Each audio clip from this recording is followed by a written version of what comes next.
Welcome everybody to a brand new Blu-ray and DVD out and about video today, and this week sees the release of the dramatic horror film Midsummer hitting store shelves along with the Disney animated sequel Toy Story 4, the next chapter in the Conjuring universe, Annabelle Comes Home, as well as Black Lightning Season 2 comes out, and Deadwood the movie, plus much more. So let's go and see the deals, exclusives, and we're at our first location, Walmart.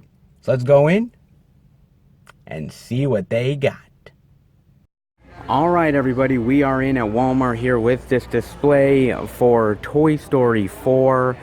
Not half bad. Pretty cool little display right there. And the first thing I'm seeing is they have the Blu-ray, DVD, and digital of Toy Story 4 for $22.96. They also have the 4K Ultra HD Blu-ray and digital for $29.96. Now, I actually saw this movie with my girlfriend. We didn't do a review for it. Actually, we went to the drive-in, kind of an old school drive-in for like a date night, and it was, I love going to drive-ins, man. Just really old school, really fun time sitting in the car watching the movie. It was a fun time for sure, and we were interested in Toy Story 4. My girlfriend loves all three of the movies, and I love all three of the movies too. I think they're classics. I think they're fantastic movies, really wonderful stories. I love the characters. I think the animation is amazing. And to me, I'm not gonna lie, I went in with somewhat high expectations on this one. I really did. I don't think the movie really delivered, to be honest with you guys. I mean, it's fun. You have a fun time watching the movie. The animation is still really good. The characters of Woody and Buzz Lightyear and some of the older characters are still there. So, you're hanging with the gang again. It's fun in that way. But to be honest with you, I didn't think the story was as good as the first three movies. I don't think the character of Forky, which is kind of goofy and interesting, I don't think he's immediately as iconic as some of the other characters are. I don't think he'll be that sort of iconic character. I mean, there are some cool little characters that I had fun with, like Duke Kaboom, which I thought was really cool. But I just thought it really paled in comparison to the other three Toy Story movies. Like I said, it has its fun moments. The animation is really great, stunning. But again, I think the story didn't resonate with me as much. I felt the movie was really unneeded, is really where I'm going to go with it, guys. It just felt unneeded and unnecessary. It felt like you didn't really need another Toy Story movie. It wrapped up really well in the third one. You didn't really need it. They said they had a really great story to continue this. It's a okay story, but it's nothing that really justifies making a fourth movie, in my opinion. It's an interesting sort of what-if sort of add-on, but the first three movies are so iconic, you could just end it there and it would be great. That's just my opinion, guys. It's still a worthy movie to watch, but I just don't think it really lives up to those other three ones. I mean, that's just my opinion, guys, but definitely let me know what you think of Toy Story 4. Other than that, I don't really see any exclusives, just the 4K and the Blu-ray, but we'll definitely keep on looking, guys. All right, let's see what else Walmart's got. All right, we are over in this section of Walmart, and the first thing I'm seeing over here is they do have the DVD of Toy Story 4 for $19.96, but there is no actual exclusives that Walmart has for Toy Story 4, which is really weird. I thought they would have had something for this, but actually none at all. So the DVD, the Blu-ray, and the 4K over here, guys. So that's all the selection that they have for that. I'm also seeing over here they have the Blu-ray, DVD, and digital of Annabelle Comes Home for $22.96. They also have the DVD for $16.96, and this is actually really cool because it's got a completely different cover to it. That is great. I love when companies do that, when they put out different artwork for different sort of, whether it's the Blu-ray or the DVD or the 4K, doing something different. It's very different from this cover right here. I like actually both covers. I like this one quite a bit, and I like this one too. So actually both are actually really cool. For all you DVD lovers out there always looking for new and interesting artwork, not bad for Annabelle Comes Home. And I watched this on Amazon Prime. I wanted to watch it in the theater, but I wasn't able to watch it at the time, so it kind of passed me by. But I watched this, and I was interested in it because, for the most part, I like the Conjuring films. They're decent. I can't say I love them all, but, you know, I love horror films, so I give them a chance. But that first Annabelle movie is really bad, man. That first Annabelle movie is god-awful, dude. It really is. Like, that... I know it made a lot of money, but I don't think a lot of people really care for that first Annabelle movie. I certainly don't. And honestly, the second Annabelle movie is really great. I really like that one a lot. That second film, I think, is way better, and I think deserves way more praise than it actually gets. I like the characters in there. I like sort of the story. I like the scares. I thought it was actually really well done. And so I was looking forward to this, and I like the trailers. I like that the Warrens are in it, that they actually put the Warrens in there a little bit. And it kind of picks up where they sort of pick up the doll from one of the movies and sort of spins from there. It's a decent movie. It's not a great movie, I would say. I liked it, but I wasn't in love with it. It's basically... the Warrens are gone, and their daughter and you know, her babysitter and a couple other people, you know, accidentally sort of let Annabelle loose, and now everything is coming to attack them and haunt them and trying to kill them, and they're trying to survive it. It's basically one night of, as this says, fun, thrills, and terror. Some of the kids are really stereotypical, some of the scares are really good, and some of them are really cheap. I don't think it's as good of a movie as the second Annabelle film. I do think it's better than the first Annabelle movie. I thought the Warrens were wasted here. I felt like they didn't do as much with Annabelle as they should have. It felt like they were trying to set up for future Conjuring movies, sort of bringing different sort of like whether it was different sort of artifacts and everything, and kind of showing that off, or maybe future installments of other spin-offs. It kind of felt like it didn't feel like a true sequel to me. It just felt like another cog in the machine. It's not bad, but don't go in expecting it to be really phenomenal. It's better than some of the other Conjuring movies, but I don't think it really explored its full potential. I think it reminded me a lot of The Gate to me. I think, like, with the kids being sort of terrorized and by these sort of creatures and entities, but The Gate is so much better. It's sort of a one-off, but it's not a bad one-off. It's not as good as it could have been. That's just my opinion. I like the character of Annabelle. I like the Annabelle doll. It's creepy. You can use it in really cool ways. This movie did somewhat, but not as much as I would have liked. That's just my opinion, guys. Still not bad, though, to check out, especially if you're a fan of the Conjuring universe.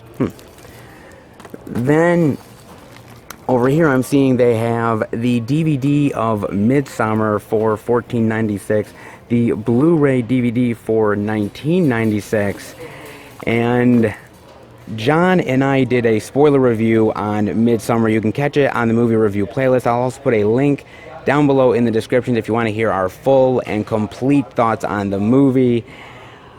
Oh, baby. You know, I was interested in this. I saw the trailer and I'm like, this looks like a weird, sort of messed up, sort of dive into madness type of movie. And I wanted to check it out, and man, this thing is a trip. This thing is an exploration into madness. It's a weird trip into sort of like a messed up society of people that manipulate you and do their weird rituals, and it's so it's so trippy and messed up of a movie. It's basically about this couple that's basically the relationship is disintegrating.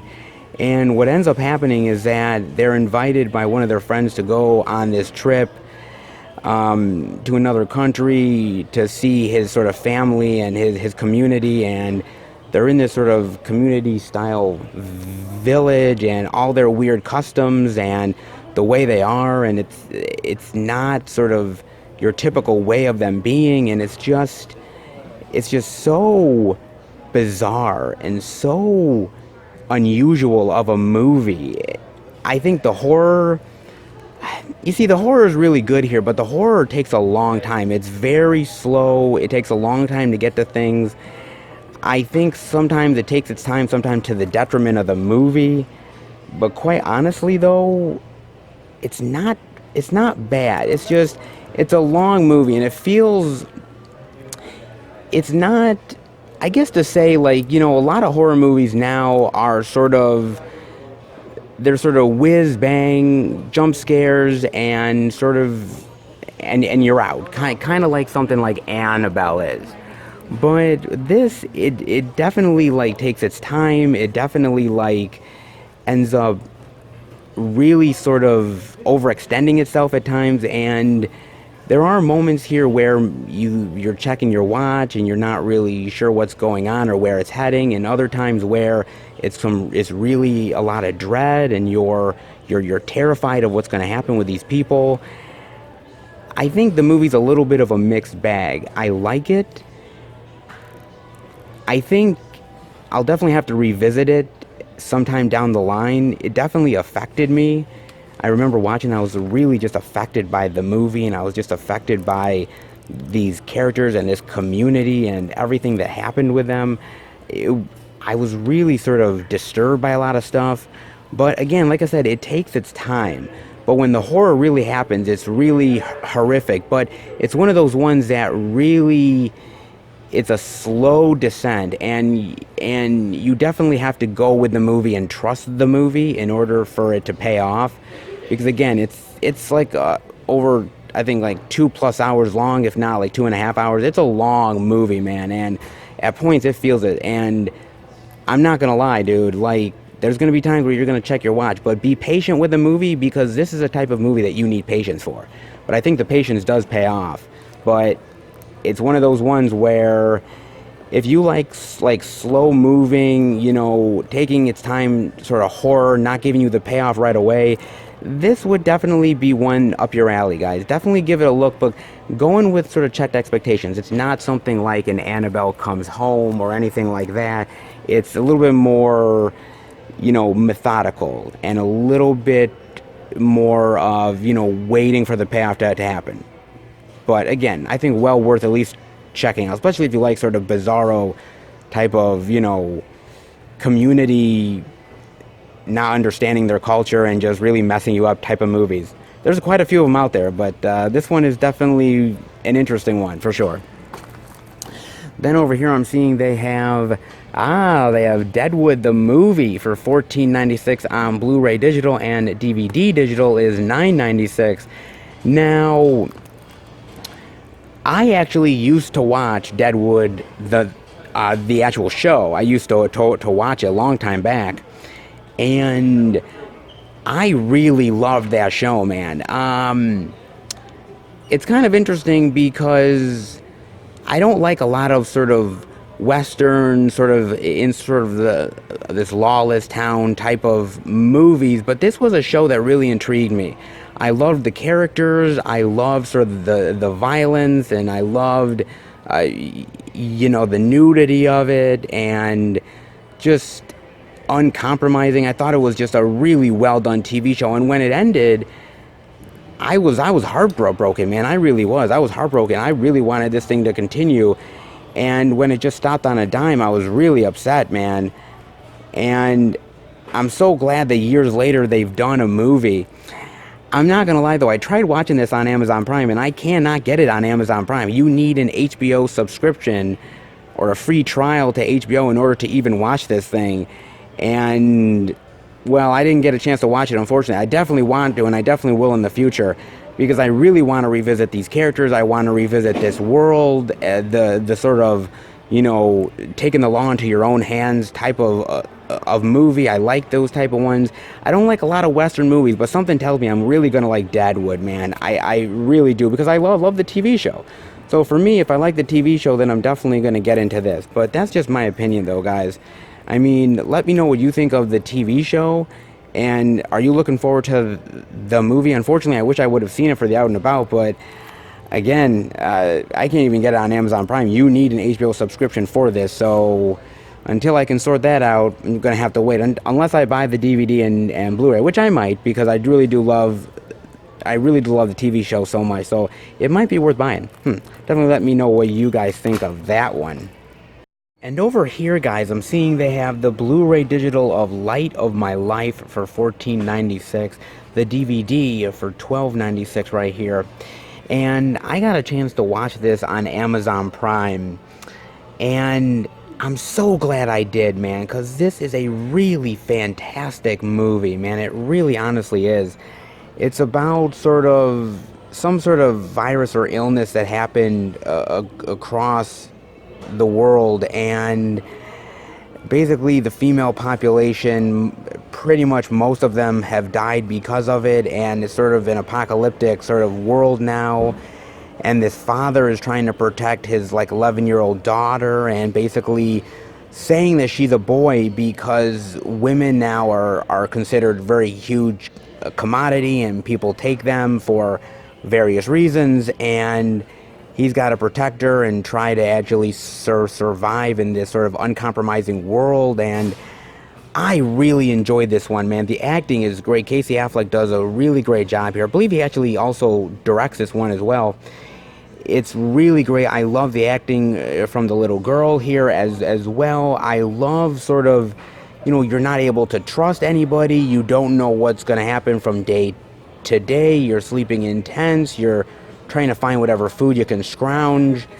Sort of these type of survivalistic sort of, you know, apocalyptic tales of, you know, trying to beat the odds and overcoming things, and trying to, you know, stay out of trouble against these people that could harm you at any moment. That's some really great horror, man. And there's some really great movies out there that are similar to this. I've loved those ones as well. This one I don't think is as well known as I think it should be, man. I'm telling you guys, if you like those sort of apocalyptic, sort of survivalistic horror style movies, give this one a chance, man. It really is great. I wasn't expecting much out of this movie, but honestly, I really enjoyed this one quite a bit. I thought it was really well done, and to me, I highly recommend this one. I really do, man. I went in with low expectations, but they definitely surpassed the bar. And now I definitely am spreading the word, man. It's definitely well worth it. Then over here I'm seeing they have the DVD of American Woman for $12.96 here with Sienna Miller, Christina Hendricks, and Aaron Paul. Not bad of a cast. All she wants is an answer. Not bad. What is this about? In rural Pennsylvania, Deb Callahan's life's forever changed. Disappears. Also, she's trying to find out the truth of what happened, and she's sort of grief-stricken over it and everything. Really interesting. You know, there are these certain type of movies that I really enjoy. Like, this kind of reminds me of The Vanishing, with sort of Jeff Bridges and Kiefer Sutherland, about this guy and his girlfriend mysteriously vanishes, and he has to try to find out what happens to her and everything. It kind of reminds me of that. I don't know if it goes as sort of, you know, sort of like crazy and sort of weird like sort of that movie does, but maybe it does. I don't know. I like these type of mysterious movies. I like Sienna Miller. I'm not in love with Sienna Miller. Christina Hendricks I really do like, and Aaron Paul's cool. I mean, this does look pretty good, actually. Definitely let me know what you think of American Woman. Then over here I'm seeing they have 3 Shudder originals right here. They have Gwen, Ruin Me, and Last One's Out, all for $9.96. and they're all original films made by Shudder. Now Shudder is that streaming service that only like streams like horror movies. That's all they do. So this is interesting. They made exclusive like original content. Interesting. Gwen, the dark outside is calling for her. Interesting. I like the cover. Cover's really cool. Gwen is a young girl whose life seems to be collapsing around her, struggling with her mother's mysterious illness. Oh, sort of trying to keep the family together, dealing with an illness. A presence is trying to take over the home or something. Okay, that's interesting. Okay, it kind of looks like a very sort of like slow burn type of mysterious horror movie type of film. Doesn't look half bad. Looks really, really interesting. I like the premise, but it feels like it'll probably be very slow going, very methodical. Kind of like probably what Midsummer is. But Midsummer really delved hugely into madness. I don't know if this will deal into madness or not, but looks interesting. I like where she's holding the cross.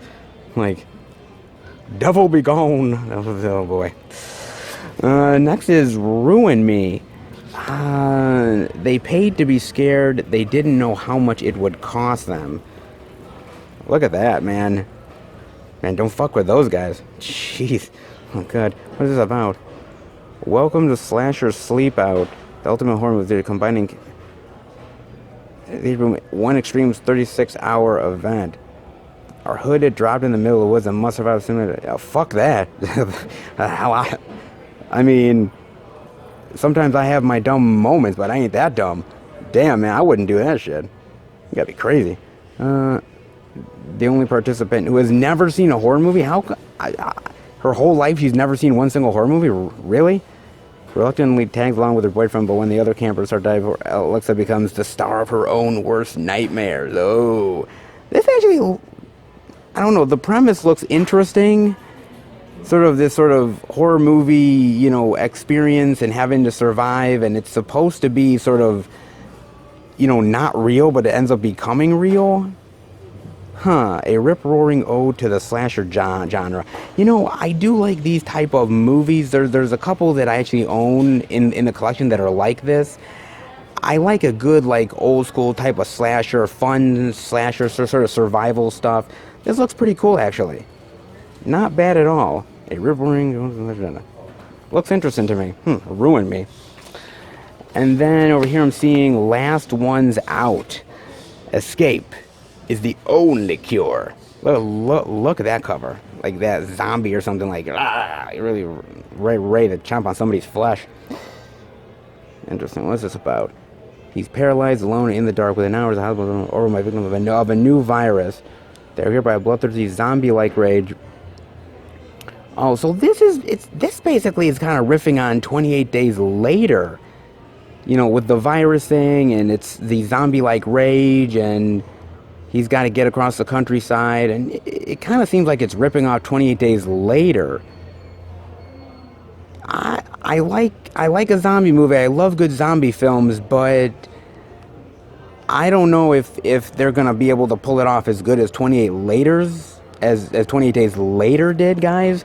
I mean, I like 28 Days Later quite a bit. There's moments where I don't really love it, but I think it's a pretty cool zombie film overall, or sort of rage-like virus film. This looks like it's really just aping off of it. It could be cool, but I'd like to see them do their own thing, something new and interesting. It might be cool, though. I mean, definitely let me know what you guys think of Last Ones Out and Ruin Me and Gwen. Interesting. I don't have Shudder.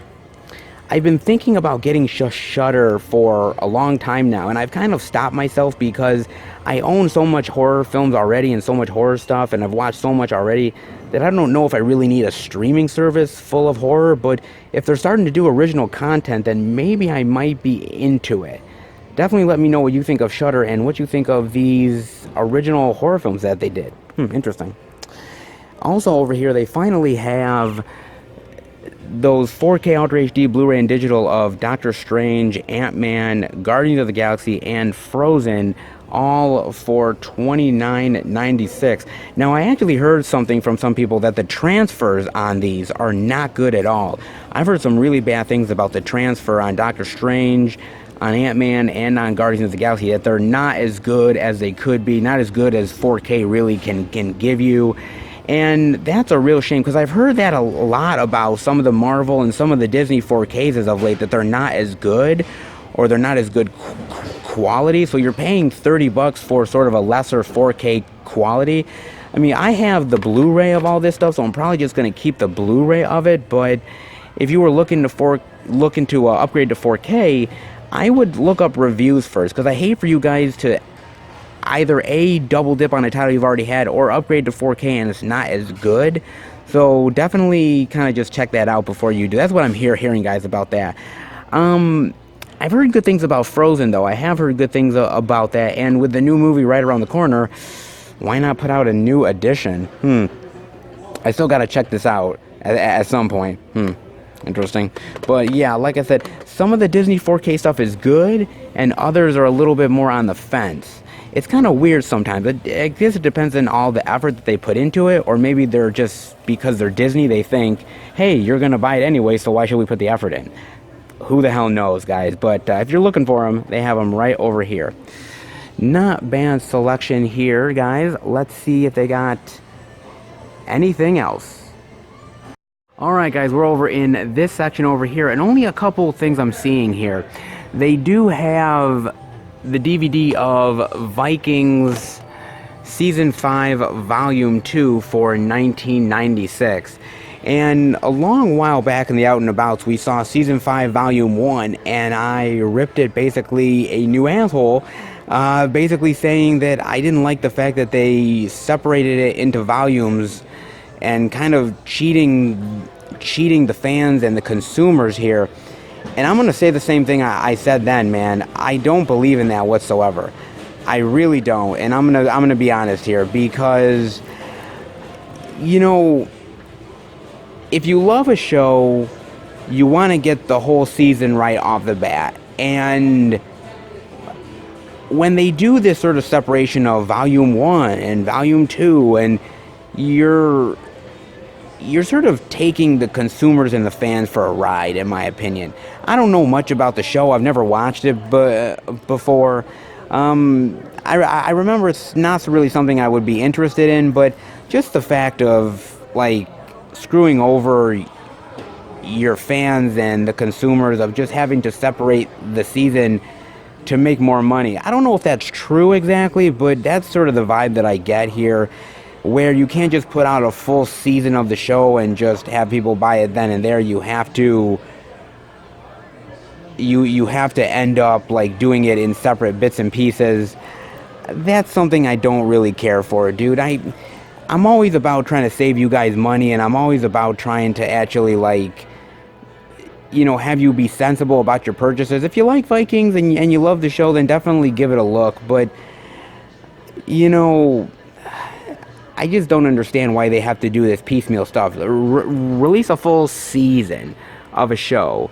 You know, release a full season of it and just let it sell from there. Don't do this, like, bits and pieces thing and have people buy it in a piecemeal form, because, I don't know, just as a collector, I just think that kind of sucks, guys. That's just me, though.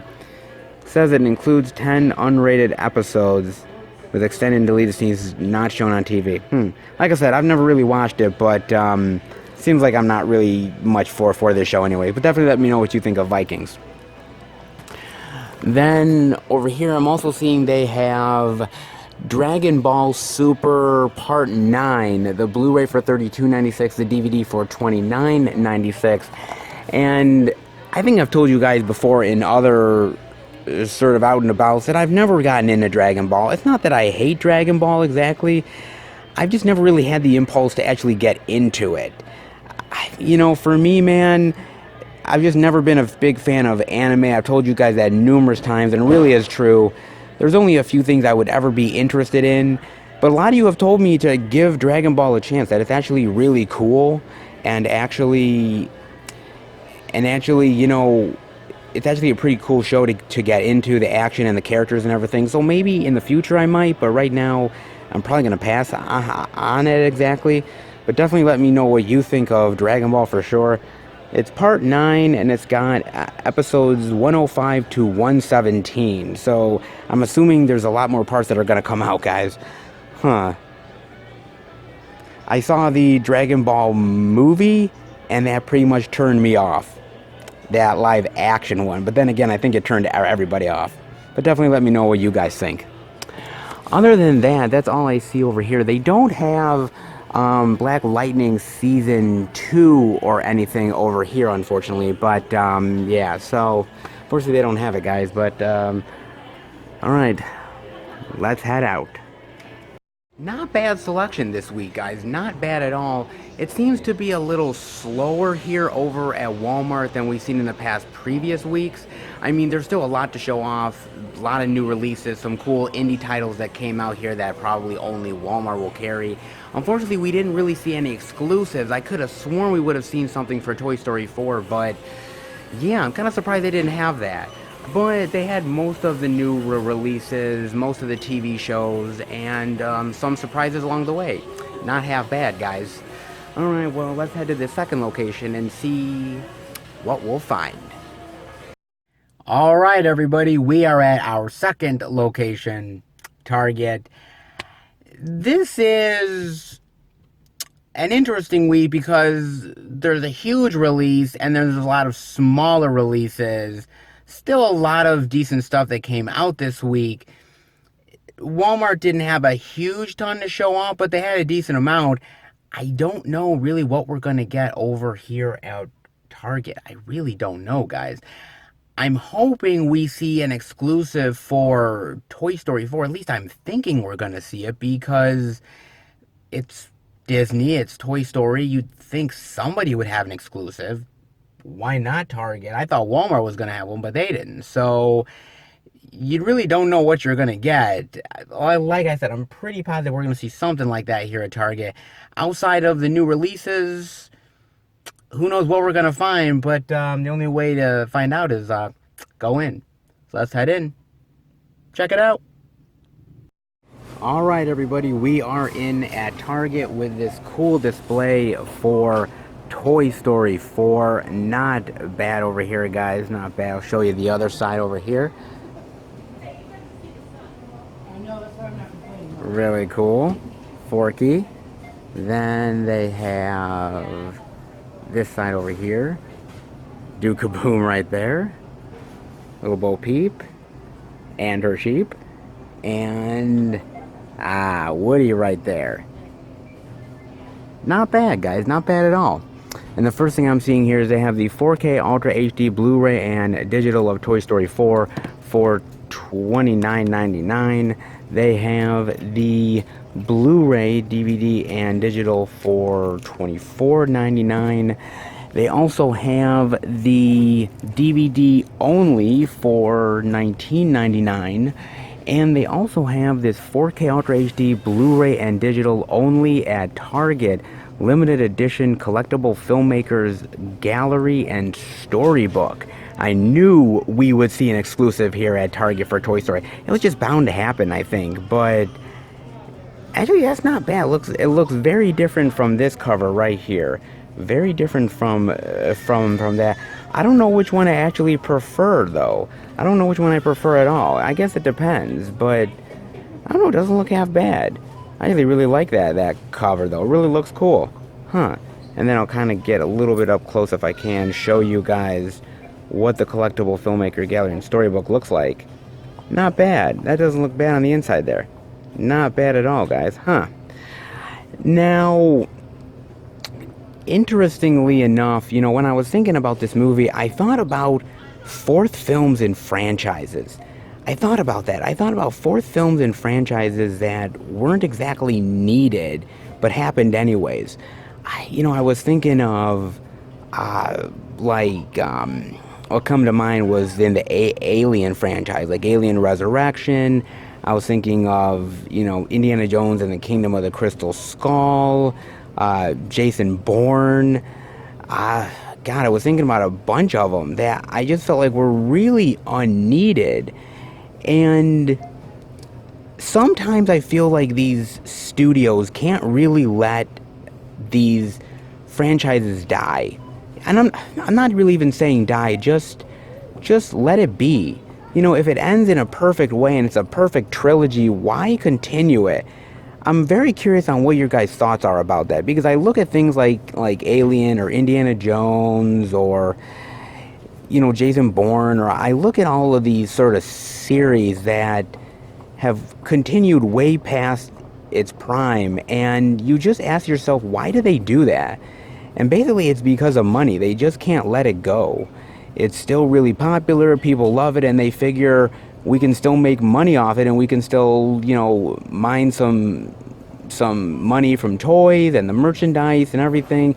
That's what it comes down to, is unfortunately money, man. And I see these perfect sort of trilogies and they get ruined by a fourth film. Now, there's some franchises that actually do benefit quite a lot from a fourth film, but most of them, though, in my opinion, they're very perfect, and they're contained in a perfect trilogy like Star Wars or Evil Dead or something like that, and then they get that fourth film and it's like, why? And then get more films, and then it kind of dilutes the franchise a little bit. I'm very curious of what you guys think about that. What do you think about the fourth film syndrome, is what I would like to call it. The fourth film syndrome of they just can't let well enough alone. You know what I mean? Definitely let me know what you think about that. I mean, Toy Story 4 is not terrible. There's still a lot of value there and a lot of stuff that's really good. But when you end it on such a high note at Toy Story 3, do you really need a fourth film to really, like, give it more validation? It's a great trilogy. Why do you need to do it? It's not a bad movie, just it feels unnecessary, and you just watch it, you're like, this didn't really have to get made. It's okay, I'm glad I saw it, but it's not anything essential to the story. And that's what most fourth films in franchises, at least to me, feel like. Definitely let me know what you guys think, but not bad here. I knew we would definitely get an exclusive there, and like I said, 4K, the Blu-ray, and the DVD, and I'll kind of show you again, really even more up close here, what it looks like on the inside. Not half bad, guys, not half bad indeed. All right, let's see what else Target's got. All right, everybody, we are in at Target over here, and the first thing I'm seeing is they have the Blu-ray, DVD, and digital of Annabelle Comes Home for $22.99. They also have the DVD over here for $15.99. And I'm actually kind of curious what you guys are going to say, but do you believe the Warrens? I'm very curious whether you guys believe the Warrens and believe all of the stuff that went down, you know, believe in all these possessed dolls and believe in all of the, like, demonic entity stuff from Amityville, because it's really interesting. I've had conversations with people and I've heard both sides of the argument. Some people tell me, I think it's fake, I think it's all made up. Other people who really believe it and really think that this is actually true and that, you know, it's all real and there's no denying it. I guess it depends on your belief of all of this stuff, whether you're an actual skeptic or whether you're really gonna go along and believe these things happen. I will say, for me, for my opinion, I do believe that there are strange occurrences out there. I believe there are strange occurrences out there. I believe that there are things out there in the world that cannot be explained. And that there are evil forces in this world that will want to take you down, for good or bad. I don't know if I believe everything that the Warrens have put out there, but I believe that there's got to be at least a 50-50 chance that some of this is honestly true. And it's interesting because with the Annabelle series, the Annabelle doll is not even how it actually is in real life. It's actually a Raggedy Ann doll, which I think is even more creepier. But they went with this, which is still creepy enough. But, you know, you look into the real life stuff, and it's really fascinating, the real life stuff compared to the actual movie itself, the kind of differences that you'll see. But I was really interested because Lorraine Warren ended up passing away a while ago, and I'm just wondering what's going to happen to all of this demonically possessed stuff that they have. Is it going to go to their other family? Is it going to be, you know, put out there for auction? What's going to happen with that stuff? Because if it really is true and that stuff is out there again, that's really terrifying. I don't know, man. That's kind of what I was thinking about. I was like, oh my God, all that stuff's going to be out in the world. I'm definitely not going to go to a flea market anytime soon. But that way, guys. But it's not a bad movie, but it could have been a little bit better. But for a Conjuring movie, not bad, though. Then over here I'm seeing they have the DVD of Midsummer for $14.99, the Blu-ray DVD and digital for $19.99. And this movie is directed by Ari Aster. Now, it's really interesting because I remember seeing Hereditary with Bob in the theater. We actually did a review for it, and I just remember like being blown away by that movie. I'm like, my God, that movie's unlike anything I had seen in a long time. And I was like, wow, who is this filmmaker? And I was always interested to see what he was going to do next.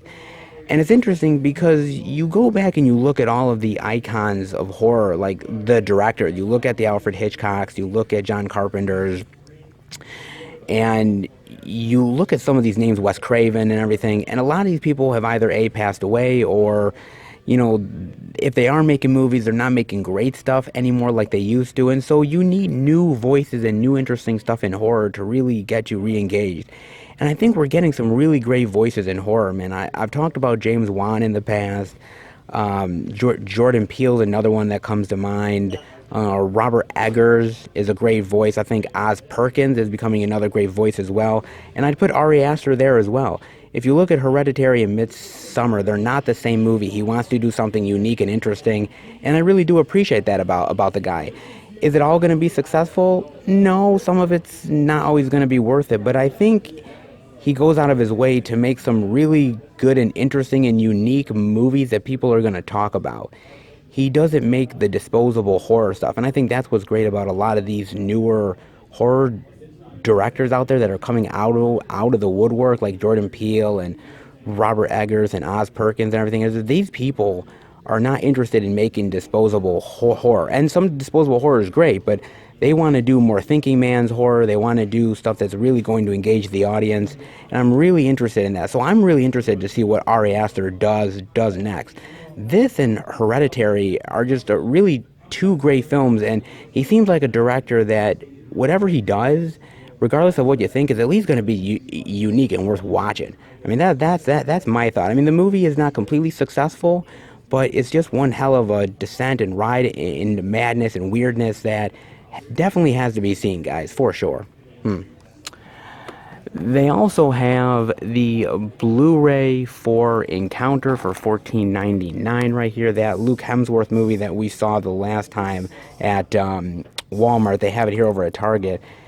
Again, it does look really interesting, though, and I'm definitely interested in maybe checking this out and picking it up at some point. I mean, for $14.99, that's not bad, and I do like a good, exploration, alien type of adventure, and, when it says Close Encounters and Arrival, that really gets me going, man.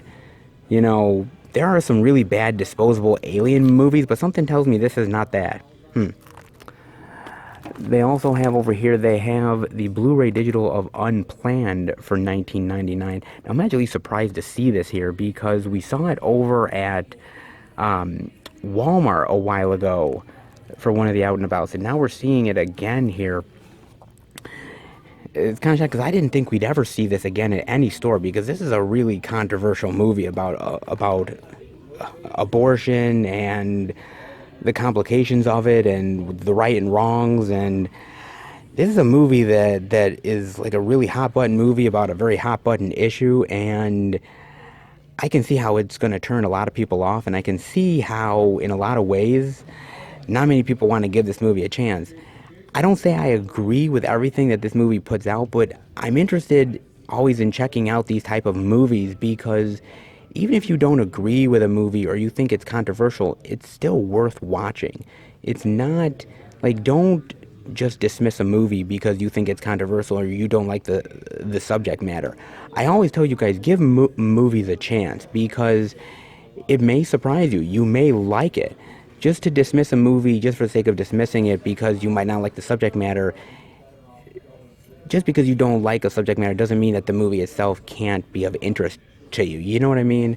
And Unplanned is a very interesting movie, at least. Again, it definitely brings up that hot button issue, which may make people uncomfortable, but there's a lot of movies out there that make people uncomfortable. And just because that happens, you know, doesn't mean you should just dismiss a movie. That's just my opinion, guys. Definitely give it a chance though. It's actually pretty darn good. But again, for a lot of people, it's really controversial, and for that alone, a lot of people are going to pass on it. But definitely give it a chance. Other than that, not bad so far here at Target. Let's see what else they got. All right, everybody, we're over with the new releases for the TV section, and the first thing I'm seeing over here is they have Deadwood the movie, the DVD for $9.99 right here. And I was thinking about HBO movies, and I was thinking, like, not every HBO movie is created equal, to be honest with you guys. I'm not a fan of the Sex and the City movies, to be honest. I mean, I like the show, but I never really thought the TV show translated well to a movie, I felt like. And I'm hoping that Deadwood does a better job at it. I think it will. I think it's taken enough time away to actually kind of like do something really cool, come back and bring the characters back. It's had enough time away, I think, where people are interested in it. Where with Sex and the City, I felt like they sort of ended up sort of doing it straight out after the show came out, so there was no time to sort of like almost like anticipate it. It just came out from there, and I think that's one of the things that I think this has an advantage of, especially if you love the actual TV show. I was thinking of, another show on HBO that deserves a sort of wrap-up movie. I was thinking about this. Carnival.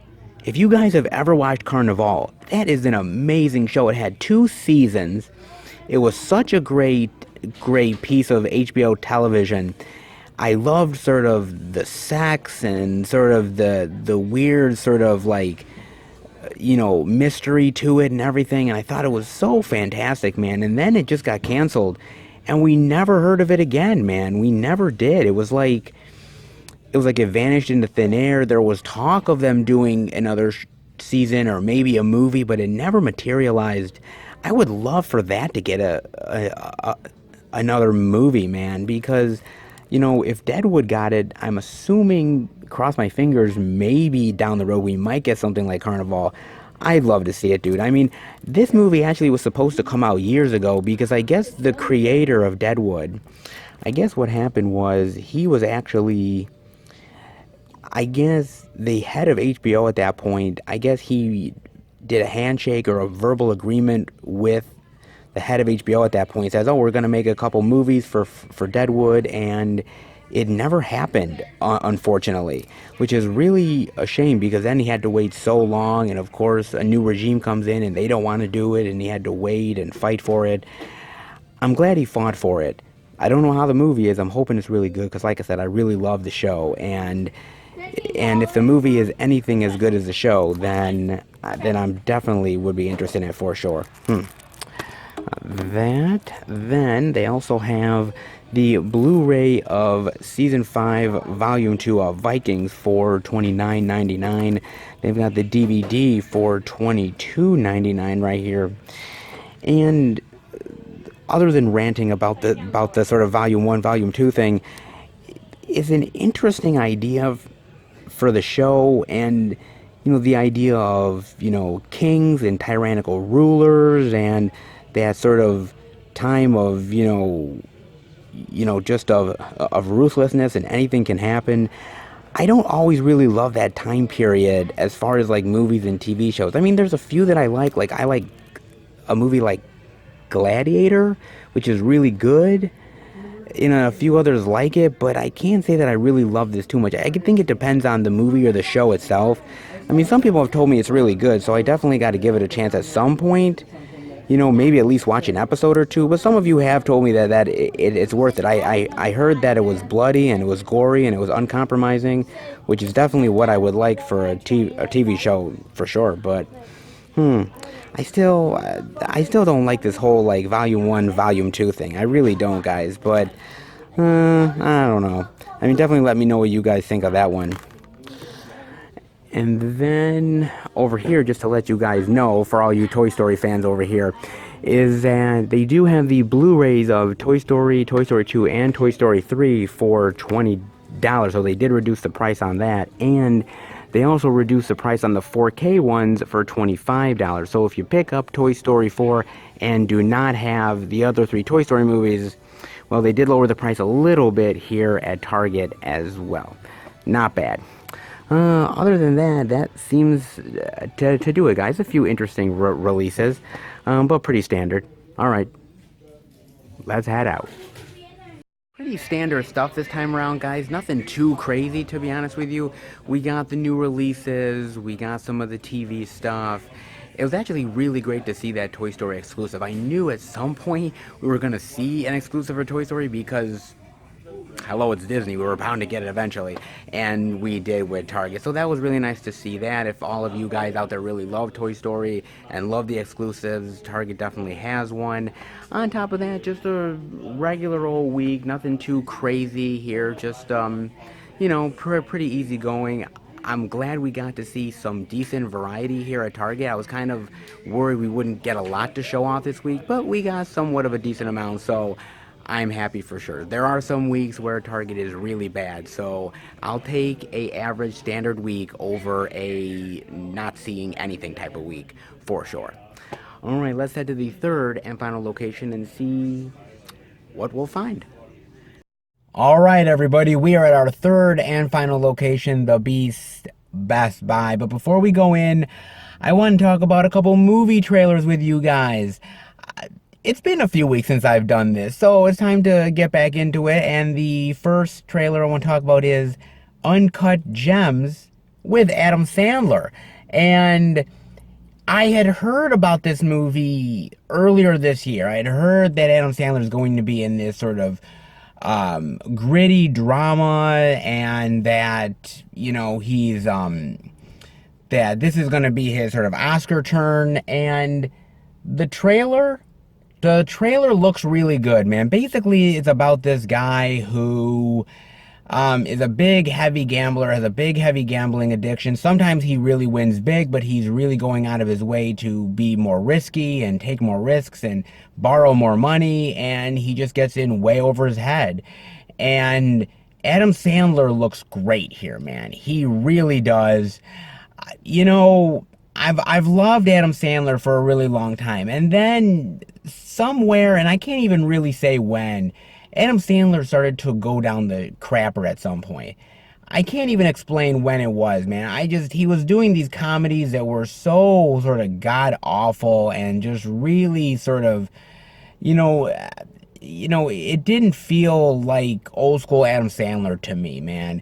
I mean, you know, I look back at Happy Gilmore, Billy Madison, you know, I look back at some of the stuff he did in the past, and I'm like, he is so good. And some of those comedies that have come out in recent years are not really as good as they could be. I mean, things like The Waterboy, and even Little Nicky. I really love Little Nicky. But it sort of feels like he's went down the rabbit hole of sort of mediocre comedy. And, you know, somebody told me that his Netflix special was really great, and that it sort of feels like old school Sandler. And it feels like he's sort of starting to get back into being, you know, just sort of his old self again. And seeing the trailer for Uncut Gems, it looks like he's having fun playing this role. It looks like he's really giving it his all with this performance. And this is not the first dramatic movie Sandler's ever done. I mean, he did Punch Drunk Love and a couple other things. So it's not like he's a complete stranger to it, but it's really nice to see him in this role and, you know, giving it his all, maybe getting a nomination. But I mean, it's good to see him really putting some effort into something, and hopefully it's going to pay off for him. I mean, the movie is directed by the Safdie brothers. Now, Ron and I actually ended up seeing and reviewing their last movie, Good Time, which was really great. So I was definitely looking forward to seeing what they were going to do next, and this looks really great, guys. I'm very highly anticipating that movie. Definitely give it a look, guys. I think that looks great.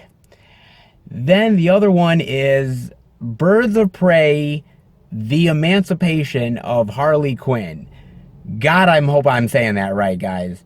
Because I think I'm just going to stick with Birds of Prey because that's way long of a title, man. You know what?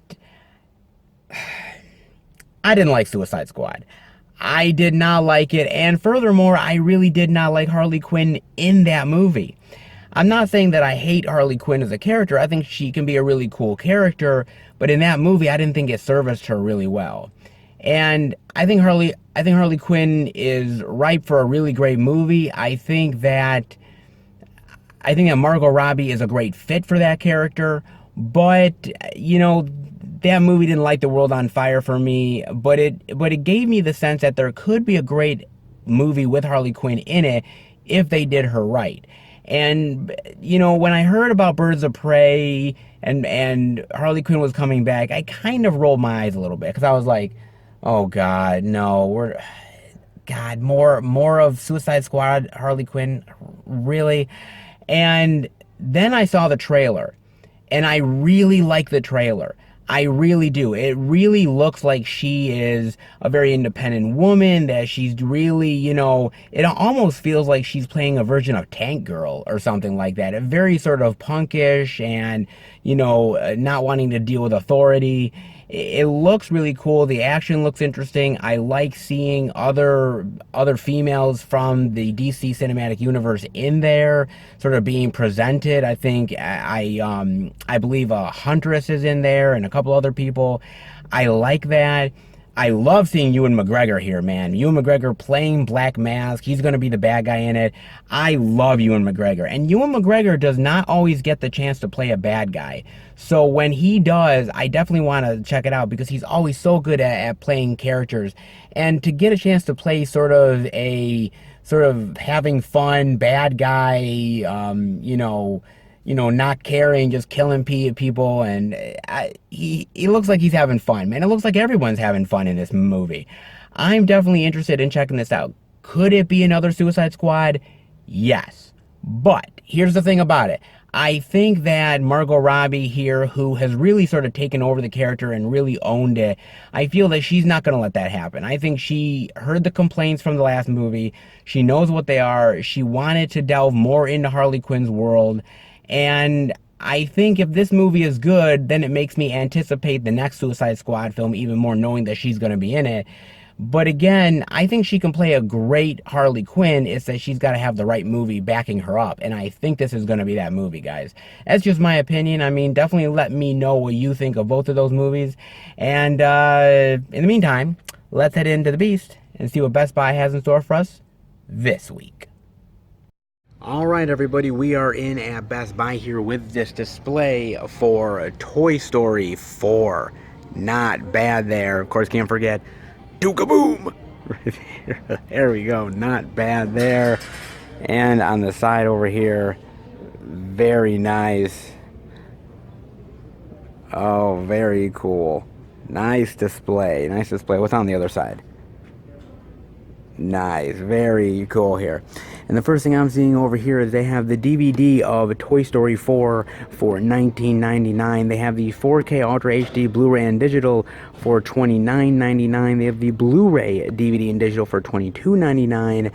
And they also have an only at Best Buy exclusive 4K Ultra HD Blu-ray digital limited edition collectible steelbook for $34.99 right here. Very interesting, just sort of like in profile there, Woody, Buzz Lightyear, Bo Peep. Kind of interesting, sort of low-key steelbook there. I think I kind of prefer the regular cover more. It's more vibrant, more colorful. You get more characters on there. This seems very sort of low key. I'm kind of curious why they went more of the low key route for Toy Story 4. I'm actually really curious. I don't hate it, but it's more low key than I thought they would have for a steelbook. I mean, on the inside, I'll kind of show you what it looks like on the inside there. On the back end, it has this, and on the inside, it has that. I mean, it's very colorful on the inside, but on the outside, more very subdued. That's really interesting. Well, I am curious if you guys think that we're gonna get a Toy Story 5, because the movie did make a good amount of money, and yeah, despite me actually, not really caring for it all that much, it made a lot of money. People really did enjoy it, and it's kind of interesting because now these movies are really too big to fail, in my opinion. I mean, they really are. If you look at all of the Disney stuff now, I mean, there's so much money put behind it and so much backing that they really can't afford to lose anymore or fail, because suddenly there's going to be all these kinds of articles out there of, is Disney losing it? And suddenly, they got to watch their back and, sort of apologize for things. It's kind of interesting because I like a lot of what Disney puts out, and Toy Story 4 is not terrible, but I feel that they're doing a lot of movies now just based off of nostalgia. They're not really putting out as much newer material as I would like it to be. I mean, back when I was younger, you would see so much original content out there. You'd see The Little Mermaid, you'd see Aladdin, you see Mulan and Toy Story, and it just was all of these original properties and really like people's imagination. And I don't really feel like we're getting that as much with Disney now. It's all about nostalgia. It's all about bringing back the old characters and making money that way. I would like to see more creativity out of Disney. Like I said, I like Toy Story 4. I don't think Toy Story 4 is terrible, but as far as like franchises go, I mean, if you're like me, you finished Toy Story 3 and you were weeping like a little baby. I mean, you were like, this is emotional, this is a satisfying conclusion, and you leave it there. Why risk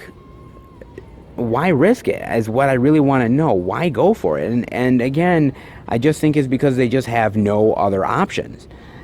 And I love seeing Tom Hanks back, and I love seeing Tim Allen back, and I love seeing all these voice actors back playing these characters again, but we have the 3 movies, and that we'll always have them. They're classics. They're never going away. How much is too much, I guess, is what I'm asking you guys. Do you think that doing a Toy Story 4 feels like it's overdoing it, it's taking a step too far, that they're losing the creativity? Or do you feel that movies like Toy Story 4 and other Disney properties are justified? I mean, definitely let me know, guys. Like I said, it's great to see the gang back here, and I love seeing Woody and Buzz Lightyear on the big screen, but I just felt like it felt a little bit watered down to me, and at the end of the day, it also felt like there was effort there because the animation was really good, but I felt like the story with the little girl and everything, I just felt like there's an interesting story there about how, your toys and everything still need to feel like they have value and that they're not being forgotten. There's a great, interesting story there. I just didn't feel like they really mined it as well as they could have. And I feel that's where I would love to see them do more original work and tell these stories in a more original way instead of having to put it on the backs of other franchises that already are perfect as it is. I mean, definitely let me know, guys. They do have here deleted scenes, Bo rebooted, Toy Stories, Woody and Buzz, Toy Box, Let's Ride with Ally Mack, and more. Not bad special features here, not bad at all. And whether you're getting the DVD, the Blu-ray, the 4K, or the more subdued steelbook, if you're a fan of Toy Story, you definitely cannot go wrong, guys. All right, not bad display though, by the way. Very, very cool display. All right, let's see what else Best Buy's got. All right, everybody, we are in the new release section, and the first thing I'm seeing over here is they have the Blu-ray, DVD, and digital of Annabelle Comes Home for $22.99. I'm actually curious where you guys rank this among the actual Conjuring universe movies, because, I mean, to me, it's better than the first Annabelle. I put Annabelle Creation above this movie. I put Conjuring above this movie. Conjuring 2, I probably rank that, I would rank that maybe on the same level as Annabelle Comes Home. Maybe. I wasn't a huge fan of The Conjuring 2. I liked it, but I wasn't in love with it. I think this ranks above The Nun. I think out of all of the sort of Conjuring universe films, I think The Nun is probably not my least favorite, but it's really down there below. Probably my least favorite is Annabelle. And then The Curse of La Llorona is good.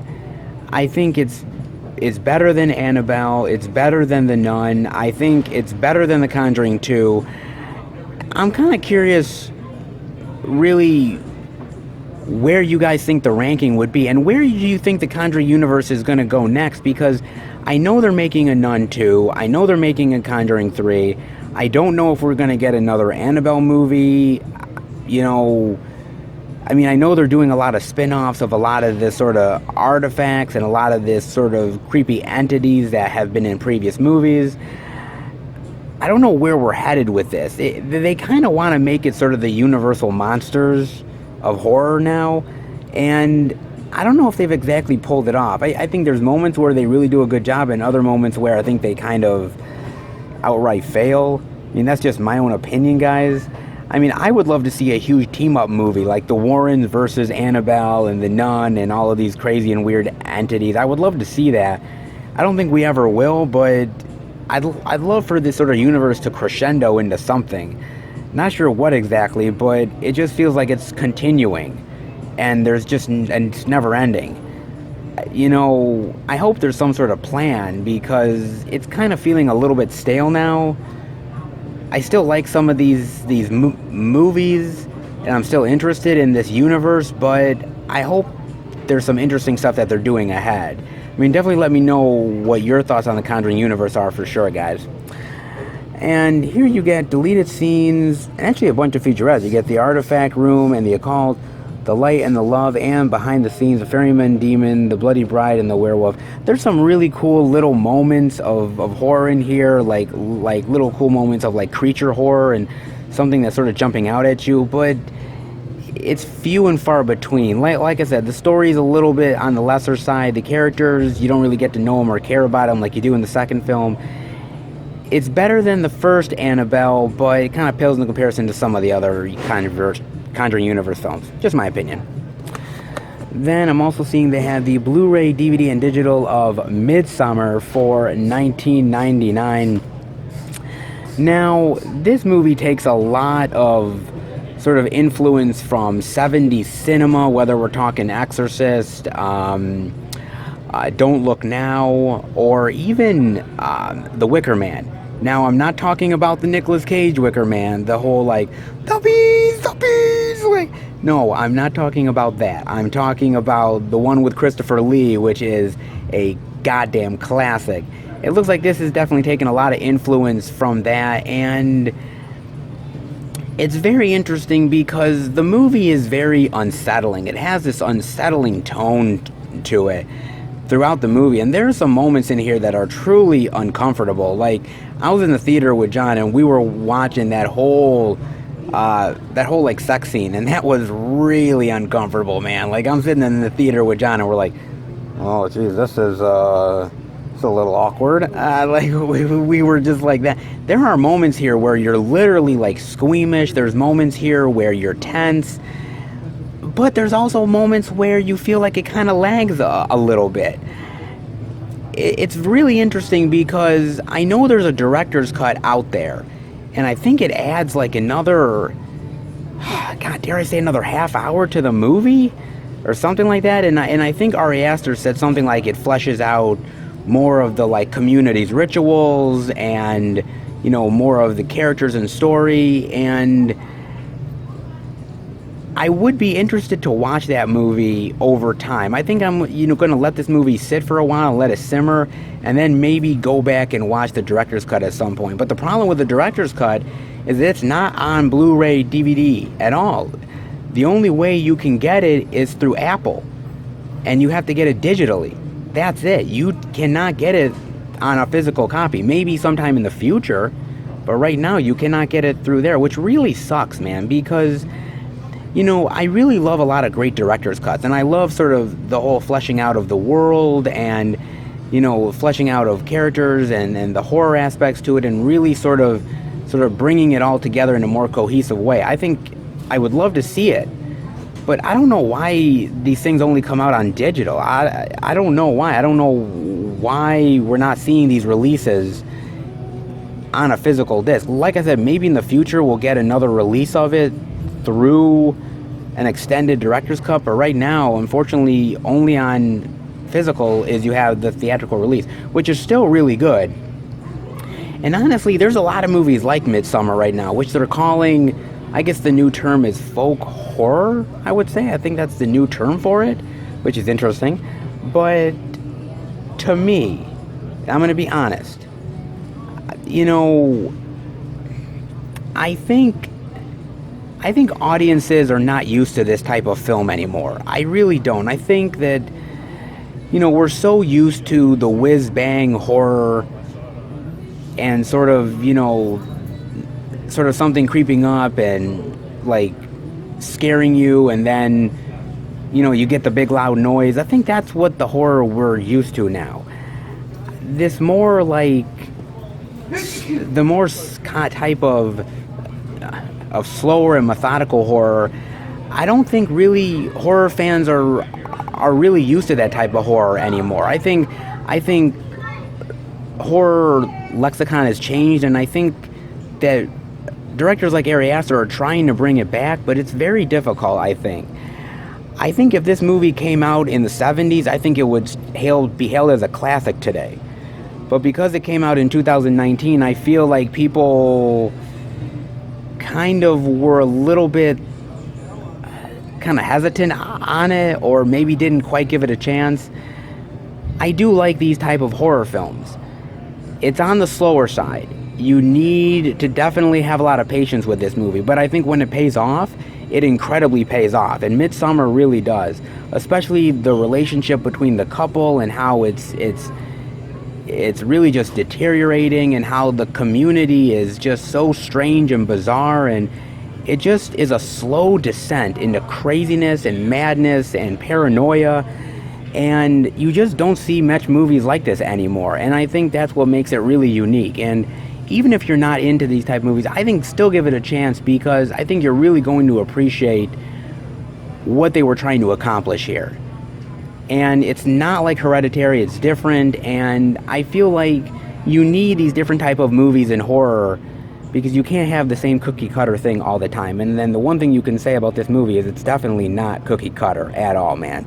Definitely give it a chance, guys, because even if you're into the modern horror, stuff like the slow, more methodical stuff, I think it's still worth it to check out, and it at least gives context to some of the older movies that came out that this is definitely got influenced by, for sure.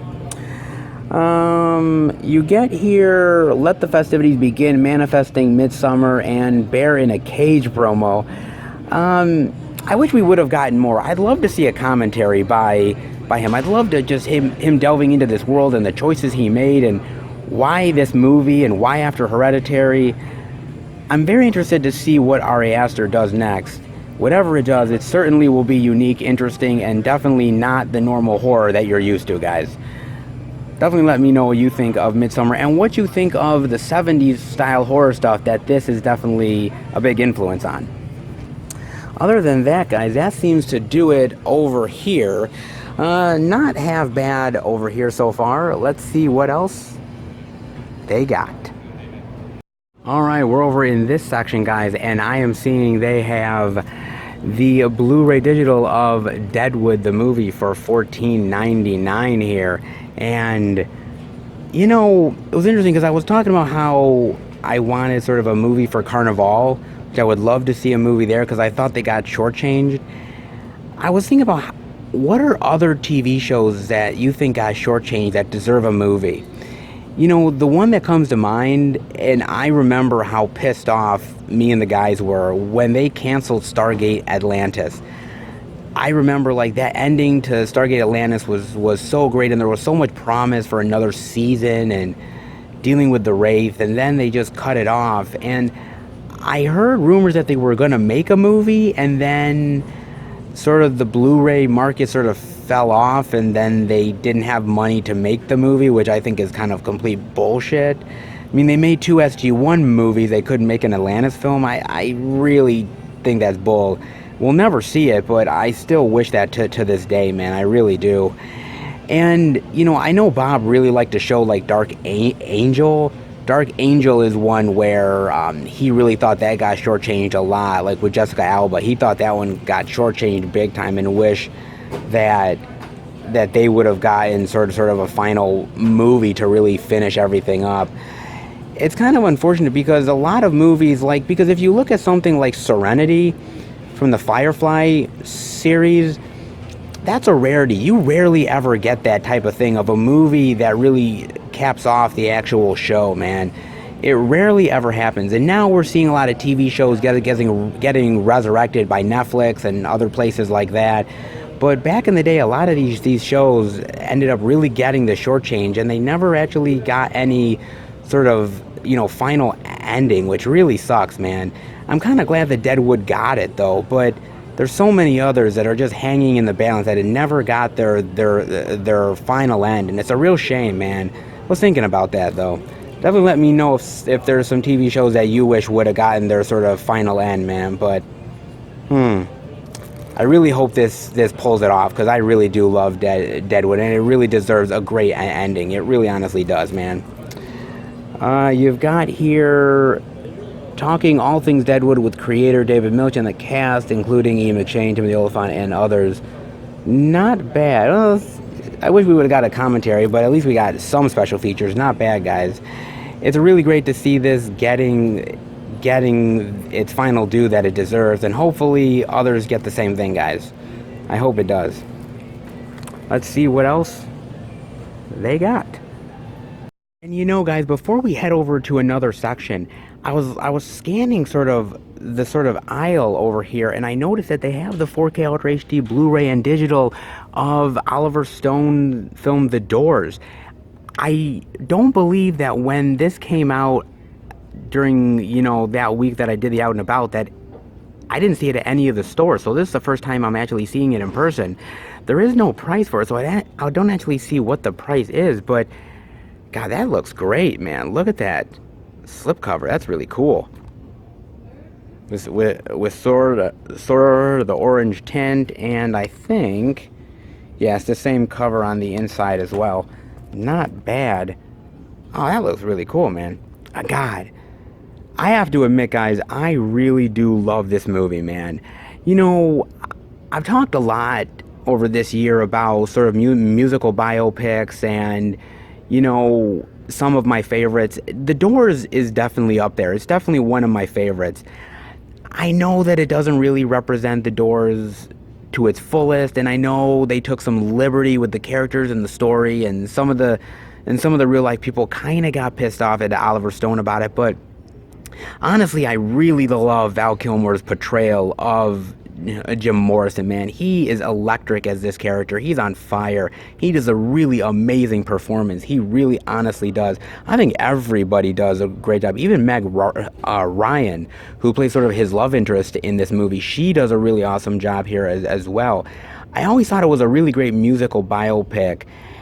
I just love the story of the Doors. I love the music. It's timeless. It really has a message to say, and I just really always appreciated Oliver Stone's sort of filmmaking and storytelling here. I always have, man. He's such an awesome director. He's definitely, I think for me, probably one of my top 10 favorite directors of all time. I've always loved everything he's done, man. Well, most of everything he's done. There's a few I didn't like, but overall, I've really definitely enjoyed a lot of his work. And this says that it's the final cut, theatrical cut also included. I don't think maybe I've seen the final cut before. I don't really remember if I ever have. I know I've seen the theatrical. I may have seen it at some point. It's got audio commentary. It's got interviews with Oliver Stone, interviews with the sound editor. It's got Jim Morrison, an American Poet in Paris, deleted scenes, The Doors in LA, theatrical trailer. Not bad special features, man, and very interesting. I wish I knew what the price was exactly, but I don't. But I gotta tell you, man, I really do love this movie quite a bit. It's really up there, in my opinion, with musical biopics, just for Val Kilmer's performance alone and Oliver Stone's directing. He's such a very bold filmmaker. He really doesn't mind going out of his comfort zone and doing some really interesting things, and he really did with The Doors. Like I said, it's not completely accurate, but then again, no musical biopic really is. I would definitely tell you guys to give this one a chance, just for Val Kilmer's performance alone. Electrifying, man. Really fantastic. It's awesome actually to see this over here at Best Buy. Really cool, guys. Alright, well, let's head to the next section. Alright guys, so I'm over in this display area where they have a bunch of horror movies for October, for Halloween. I don't know why they would actually have The Predator on here. I guess it's considered a horror movie to a certain degree, right? Maybe? I don't know. I mean, I guess he's one scary motherfucker, so scary good time, right? They have the Blu-ray of the AVP double feature for $5.99. Damn, that needs to go lower. Holy shit. Dude, I'm not gonna lie. Okay, Alien vs. Predator is not terrible. Okay, it's not terrible. I kind of like it. I like the unrated cut more than I do the actual theatrical cut, because they actually explain more in the unrated cut, and there's actually a better story there, but still, it's still not that great of a versus movie, because there's not really much battling between the two, like the Alien vs. Predator. It feels kind of weak to me. It's not a bad movie overall, though, I guess. I mean, but AVP Requiem, whoo! You know, as I like to call it, AVP Rectum, which is really bad, man. And it was one of those movies where I used to own it on DVD, right? And I put it in my DVD player, and I was playing the movie, and I kept thinking, like, my God, man, is my DVD, like, is it defective? Because I'm like, this is really dark of a movie, dude. It's like I can barely see shit at times. And then I brought it back and I got another, and I'm like, oh my God, I got another defective disc. And actually, it's not true, because they're all defective. Well, not really all defective. It's just a very dark movie that, unfortunately, no matter what setting you put it on, it's extremely dark. You can't see shit. So I've never liked AVP Requiem or Rectum. I've never liked it, dude. I mean, I'll give AVP a pass, but Requiem, I cannot, dude. I mean, definitely let me know what you think of both of those, but can't give it a pass, bro. I'm sorry, just can't do it. They also have the Blu-ray digital of the original Predator with Schwarzenegger. Classic, dare I say more, guys. This is a really awesome movie. They've come out with so many different editions of this movie, man. Blu-ray, 4K, DVD, VHS. They've come out with a shitload of stuff for this, guys. I mean, really. I mean, they're just going to continue to put out, like, major release of it. It's just one of those movies where they're just going to release it to death, man. But definitely classic movie. You've also got the Blu-ray digital of Alfred Hitchcock's The Birds. Classic. I love this movie quite a bit. I know they're doing this sort of Alfred Hitchcock box set with, like, all of his movies in it, which actually is really cool. I'm not sure if I would buy it, but anyone who is a hardcore sort of Hitchcock fan definitely has to get up on that set. You also have over here Rear Window as well, guys, and man, this movie has been sort of done to death, man. There's been so many horror movies that have taken the same premise of Rear Window and sort of spun it into its own thing, and yeah, I mean, they've done their own unique thing with it, but this is the original, and Alfred Hitchcock is a master of cinema. He really honestly is, man. He is fantastic, dude. Ah, Love Hitchcock. I think my favorite Hitchcock movie is probably Psycho. Psycho is my favorite, but I do love these ones equally, though. They also have the Blu-ray of Creature from the Black Lagoon for $9.99. This is a great movie, man. You know, I always tell you guys about watching the old school classics. I really honestly do, and you know, I know that, yeah, it's black and white and the creature looks a little ridiculous and it's a rubber suit, but you know what, man, there's something about those old classic black and white movies that is just incredibly timeless. It really is, and this is no exception, man. I really love this quite a bit. It's a great movie. Honestly, I mean, love this film so goddamn much, man. And even the sequels are pretty good too. Actually, they're not bad. In fact, one of the sequels, in an early scene, there is a young Clint Eastwood. If I'm not mistaken, that might have been his very first movie role, if not very close to it. Very interesting little factoid for you guys.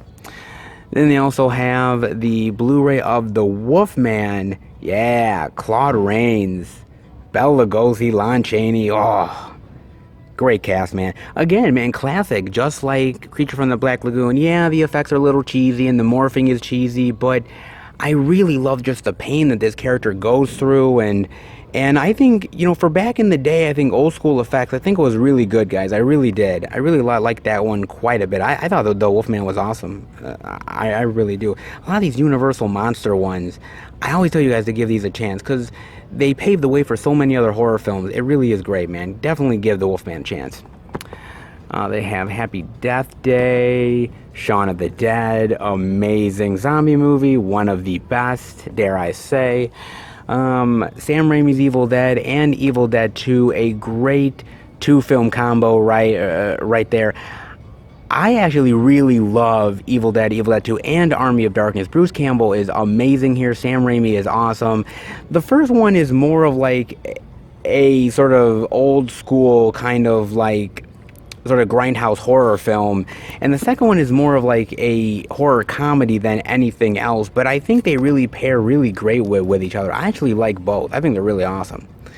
You also have Copycat here. I like Copycat quite a bit. This is a movie that not many people talk about. Sigourney Weaver is awesome in this movie, of this sort of like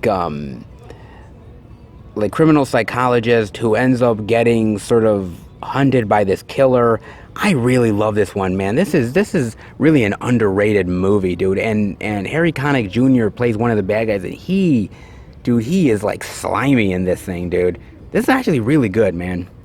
American Psycho, which is amazing. I love American Psycho. Christian Bale kills it in this role. And I remember when this got released and I saw it for the very first time, I think it was on Cinemax or something, and I was like, dude, what is this thing?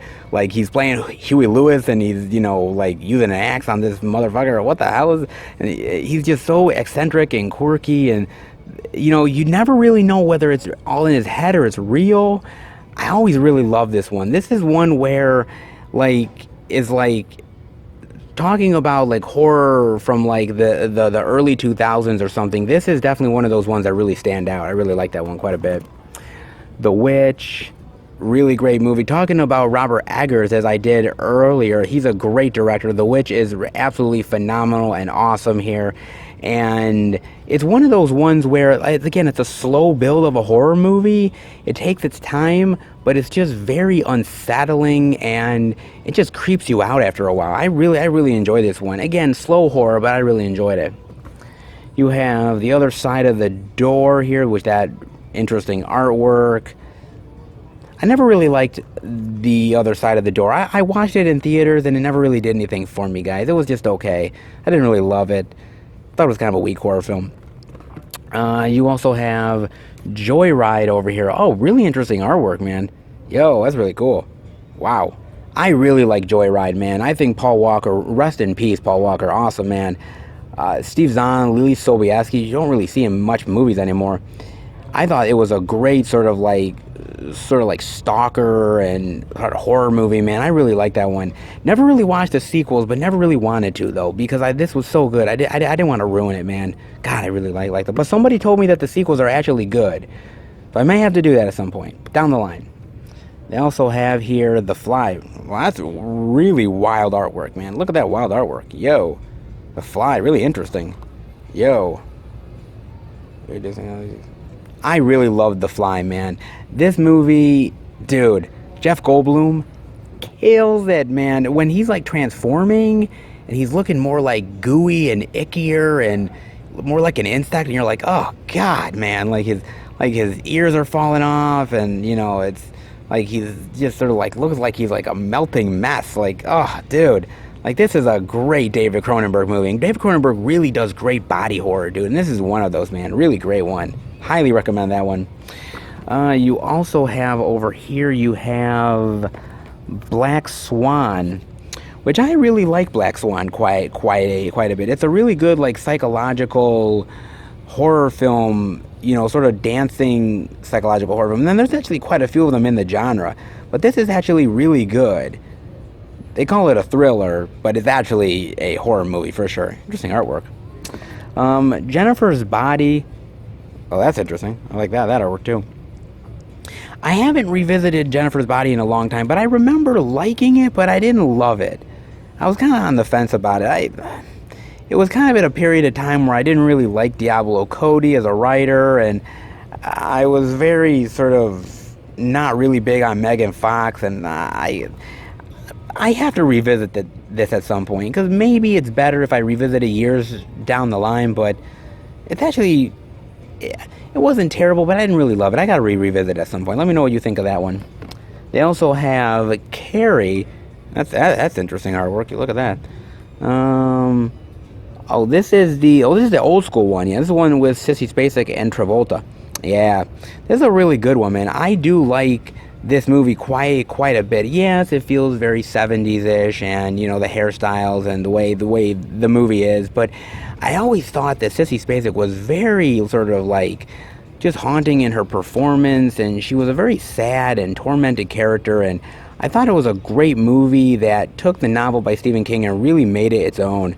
I really like this one quite a bit, and of course that iconic ending to the film, which is still iconic to this day, guys. Then you have Poltergeist. Nice. Look, that's a really cool artwork too. And though this is the newer one. Yeah, this is a newer Poltergeist. Yeah, see, I didn't really like this Poltergeist movie. I like the older Poltergeist film more. This one, I didn't feel that it did the original movie justice. I felt like it was kind of lacking in a lot of ways. Whether it was the actual, like, you know, other side of the of the doorway and everything, and the little girl, I just felt it was all better done in the original, man. I didn't really care for that. That's just me, guys.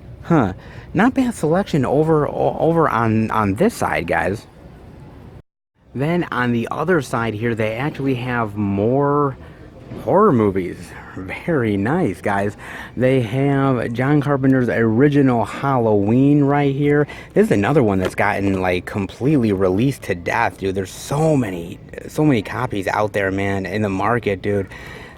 There's not much to be said other than to say this is a classic movie, man. Honestly, it really is. And really, it doesn't really go out of style. It's still relevant. You could still watch it today, and it's still like chills you, dude. Like the shape just going after Jamie Lee Curtis, man. So awesome, dude. God, it's a great title. And so is Halloween 2 as well. Now, this is the 30th anniversary of Halloween 2 edition.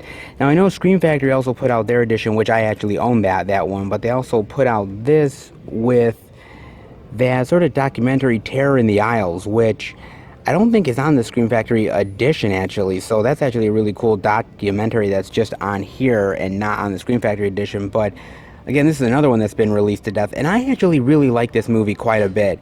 I know the newer films ignore Halloween 2, ignore the whole, you know, them being brother-sister, but honestly, though, I think, I like the brother-sister angle, and I thought it made a lot of sense for the story, and I really liked it quite a bit, man. That's just me, dude, but I think Halloween 2 has become one of those movies where, you know, the newer films want to ignore it, but I can't, dude. I still love this one. Jamie Lee's awesome in it. I love the shape in here as well. I love the kills. Really well done, man.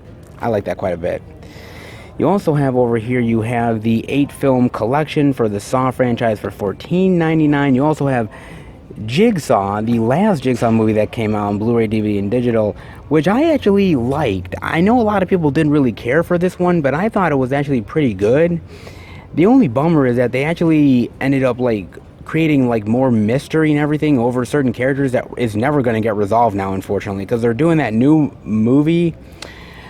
Chris Rock wrote it and he's in it, and it's like really weird, bizarre that he's in that, man. But I know he's a huge Saw fan, but this is actually really good, and I think it's underrated, because I think people got tired of the Saw franchise after a while and then saw this one and just thought, oh god, it's the same thing. And yeah, it kind of is, but I really enjoy it though. You also have Child's Play, the original Child's Play, with that really interesting artwork. Nice. I really like this movie. This is classic, and I love the classic Chucky movies, man. I like Charles Lee Ray. I like Brad Dourif voicing this character. I think this movie and just sort of the themes of a killer doll are really timeless, man. I really like that one quite a bit. The Mummy with Tom Cruise, less said the better. Blu-ray, DVD, digital of The House with a Clock in its Walls, which is actually a really cool sort of horror film for kids, as I've said before. It's one you could have the kids watch, and they'd sort of get a little creeped out by sort of the killer pumpkins and everything, but I think it's actually a really good one. You also have John Carpenter's The Thing here for $6.99 as well. This is another one that's gotten released quite a bit as well. There's the Arrow edition, there's sort of the Scream Factory edition, the other Blu-rays and everything that's come out of it. It's actually a really great movie, man. It's honestly one of those movies where it honestly didn't get a lot of love at the time that it ended up coming out, but for some reason it actually ended up like gaining more love over time. And there's certain horror films that do this. This is definitely one of those ones, dude. Really, I think it's a really great movie, man. It's honestly in my top 5 favorite John Carpenter movies. I really love that. And the creature effects, man, are out of this world, dude. They're sick. I love them, man. You also have From Hell with, this is the one with Johnny Depp. Which actually, I really like this one. I thought this one with Johnny Depp was really good, way better than I think people give it credit for. This is a point in sort of Johnny Depp's career when he was kind of waning a little bit and doing some lackluster efforts, and people kind of didn't really go out and see this. But honestly, this one was really good. I liked him in it. I liked Heather Graham in it. I thought she was awesome as well. Definitely worth checking out. They've also got the original Jeepers Creepers as well. Now, I really love Jeepers Creepers. I think the first one is really terrifying. I remember watching for the first time, and that dude creeped me the fuck out, dude. He really did, man. And I really like the second film as well. I know the second film doesn't get as much love, but I really like it. The third film, I like it, but I don't love it, man. So for me, it's kind of I pass on it, but... You also have over here the Rocky Horror Picture Show, which I actually have sort of the Digibook edition, which is more of the one where, it's got the booklet and everything in it, which is more of a limited edition one. But this is a really great movie, dude. I still love this movie to this day. I've went to midnight screenings of this movie.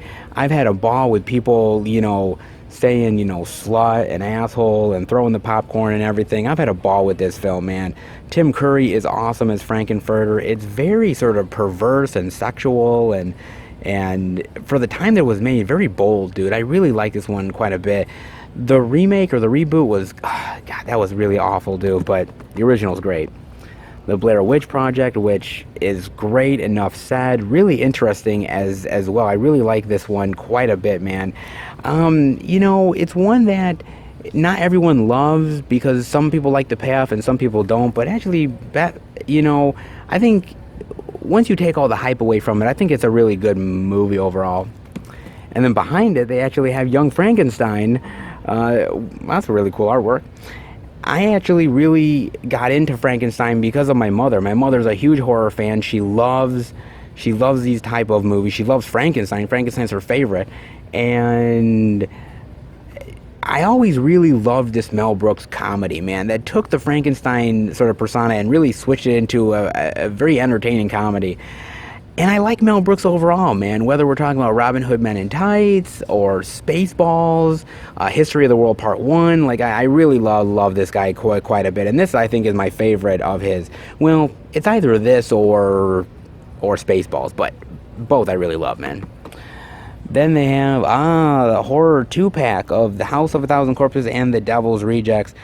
Of course, we're going to be talking about Three from Hell next week, but, you know, honestly, guys, I love these two movies. And for me, Rob Zombie, as far as these two movies are concerned, he is a fantastic filmmaker. I can't say I love all of his work, but I think these two movies are a gem, and I really love these ones quite a bit, man. We did a spoiler review on Three from Hell. Definitely go and check it out, guys. We had a lot of really great thoughts, and we also talk about these two films as well and the context where we think Three from Hell ranks with those. 31. Now, I'm not gonna lie, I watched 31 at home with Bob and John, and I didn't care for this movie. And it's not I say I hate it completely, but I just really didn't like these characters, where I just really couldn't wait for these characters to die. A lot of the other sort of people were just sort of there to be their sake. The blood and gore is cool, but it's not really, I don't know if I really like the story. It's an interesting thing of a survival type of horror movie, but for me, I thought it was very lacking. Lacking more in story and character than anything else. It kind of made me not really care for the movie all too much. But this was actually like the movie where I was like, okay, Richard Brake is really just sort of creepy motherfucker, and it sort of led to him doing Three from Hell, which was really good. So there was a plus there, guys. Then they have over here the Blu-ray digital of Leatherface, which I actually saw at home with Bob and John as well, and we really didn't care for this movie. It's not really great within the Texas Chainsaw franchise. It's just very mediocre and just there, and it tries to do this switch up of who's Leatherface, and it doesn't really pull it off. It's a very lackluster effort for the Texas Chainsaw franchise, and there's a lot of movies in the franchise that I'm not particularly fond of, but they are way better than this one, guys. This one is kind of I would say out of all of the franchise movies, this one included, for the Texas Chainsaw, I think this is the weakest. That's just my opinion, man. There was nothing, it just felt kind of boring to me. There was nothing added to it. They also have It Comes at Night, which I liked the idea and the premise, and the trailer was really cool, but the movie never delivered on that. Like, Bob and I were in the theater and we saw the movie and we're like, this thing is kind of lame. It doesn't deliver on any of the promise of creatures or anything like that. And when we saw a movie like A Quiet Place, we said, that's really what this movie should have been, man. But fortunately, not at all. It's not a bad movie, but it's not as good as it could have been. And I would say watch A Quiet Place way over this one. Also, 28 Days Later and 28 Weeks Later. I like 28 Days Later better than 28 Weeks Later. I know they were supposed to do a third movie, and I don't know if they're still doing it or not. It's like capping up the trilogy or something, but that's what I heard. I don't know if it's true or not. Then they have Winchester, which I actually saw with Bob. We did a review for it, and it's good. It has its moments of, like, you know, gothic style horror elements, but I think Helen Mirren is wasted here. I think Jason Clarke is, Sarah Snook is wasted. It feels like a movie that had a lot of promise, but it kind of failed about the widow to the Winchester, sort of, name and everything, and how all of the people who have died from Winchester is just kind of haunting her. It had promise, but it really failed. Yeah, I didn't really care for this one. And then Leprechaun Returns, which, if you guys heard my thoughts on The Out and About when this came out, yeah, I pretty much echo the same thing. It's good. I really like it, and I think it's one of the better Leprechaun films in the franchise. It doesn't really get up there with the first film, but I still think it's a really wonderful little, return to basics for the Halloween franchise, for the Leprechaun franchise. I still probably like 2 and 3 better, maybe even 4, but 4 is cheesy because of the space angle. But I would just wish Warwick Davis would have came back, man. I know he's not doing horror films right now because of his kids, but the Leprechaun is so iconic, and this guy does a great job, but I really, really miss Warwick, man. I think really great display, man. Really great display indeed. Let's see what else they got. And they also have another horror display right here, guys, of like other horror stuff other than this display. Man, they're showing off the horror here, man, in October, let me tell you. They got the Blu-ray digital exclusive Blu-ray steelbook for the Friday the 13th, the killer cut here.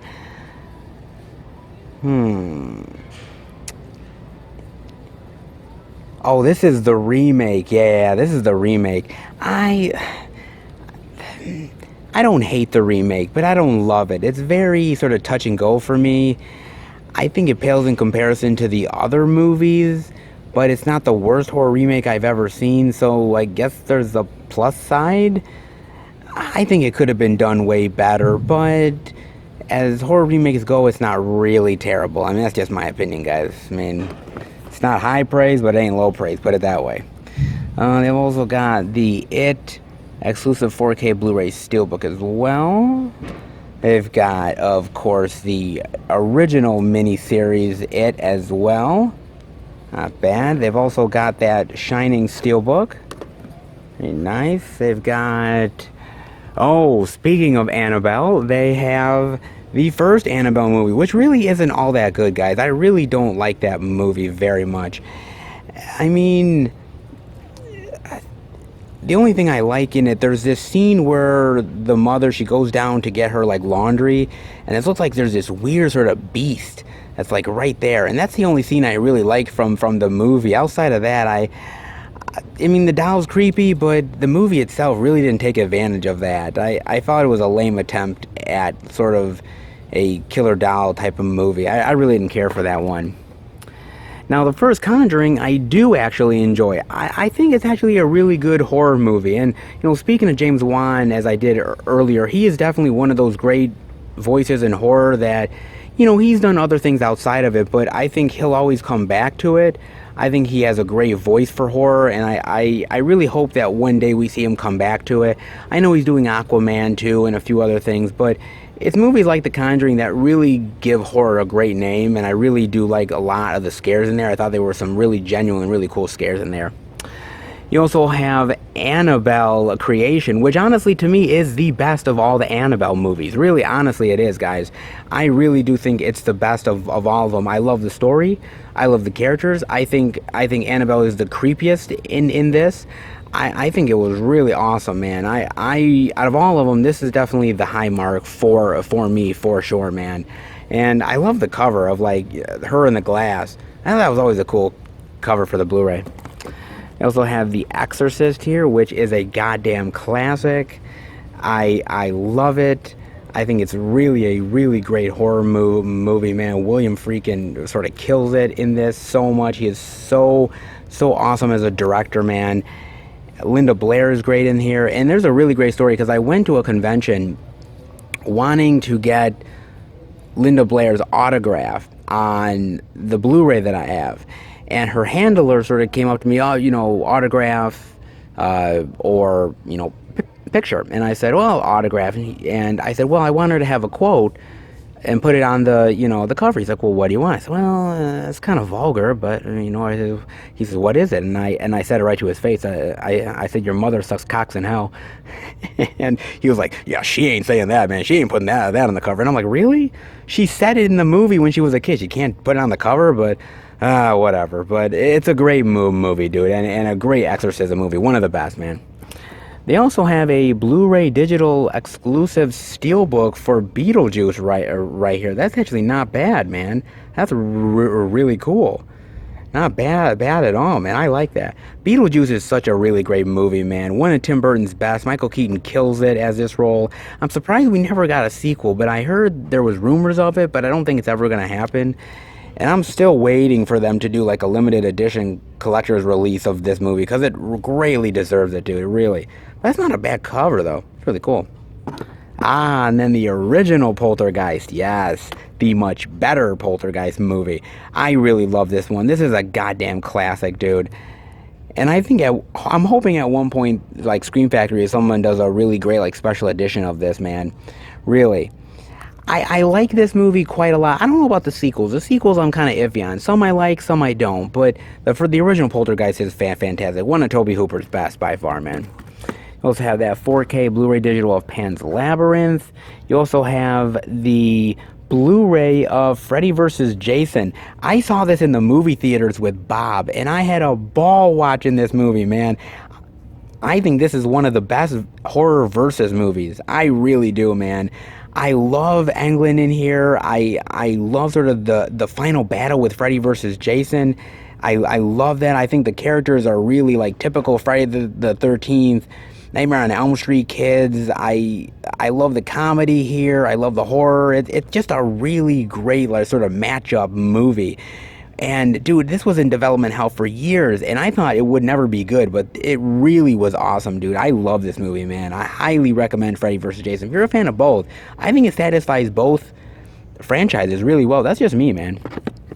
Then over here I'm seeing they have a double feature of Nightmare on Elm Street and Nightmare on Elm Street 2. Really interesting. You know, I love the Nightmare on Elm Street series. The first one is a goddamn classic. Wes Craven, one of his best films. And A Nightmare on Elm Street 2, I actually like it. I know it's very sort of a movie that's, I think a lot of people sort of shit on because they don't really like, you know, that the male lead is basically the final girl, and they don't like, you know, that they kind of switch up Freddy a little bit in his powers. But I like it, dude. Part 2 is cheesy as shit. But let me tell you something, man. It is a ball, dude. I love sort of the pool scene. I love the scene where he's, you know, is like he's with his friend and sort of Freddy's face is coming out of his friend's like body and everything. Like, oh man, dude. Like, I love that stuff, dude. I think part 2 is vastly underrated. And I actually met the guy who played Jesse in the second film, and he's the nicest dude, man. He really is kind and one of the nicest people. And I think there's going to be a documentary on his life coming out soon. I think there is too. Very interesting, man. Really great movie. They also got the Blu-ray digital of Salem's Lot, which of course is a goddamn classic, man.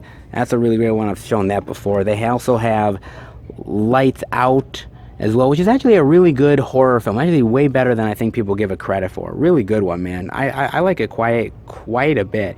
One of the better horror films to come out in recent years. Very underrated, like that one. And then they have the regular Blu-ray edition of the Killer Cut as well. Not bad on this side, guys. And then on the other side, guys, we have some more horror to check out. Man, just a lot of horror this time around. We have that 4K Blu-ray digital steelbook for Gremlins, which still looks like he's coming out of a strip club. I hope you paid the hooker a lot of money. They also have the Blu-ray digital of Stephen King Cat's Eye exclusive steelbook. I think this movie's getting upgraded or something by some place. I don't know whether it was Blue Underground or something, but somebody mentioned something that there's going to be an exclusive edition coming out of this movie at some point. Maybe next year. It's been a long time since I watched this, but I remember really liking it. But it's been so long. I definitely got to revisit Cat's Eye. They have It's the Great Pumpkin Charlie Brown. Great. I always love these Charlie Brown specials. They're really classic, dude. And again, for like little kids, it's kind of cool, like horror stuff for little kids, man. It's Charlie Brown. It's harmless. It's really great though.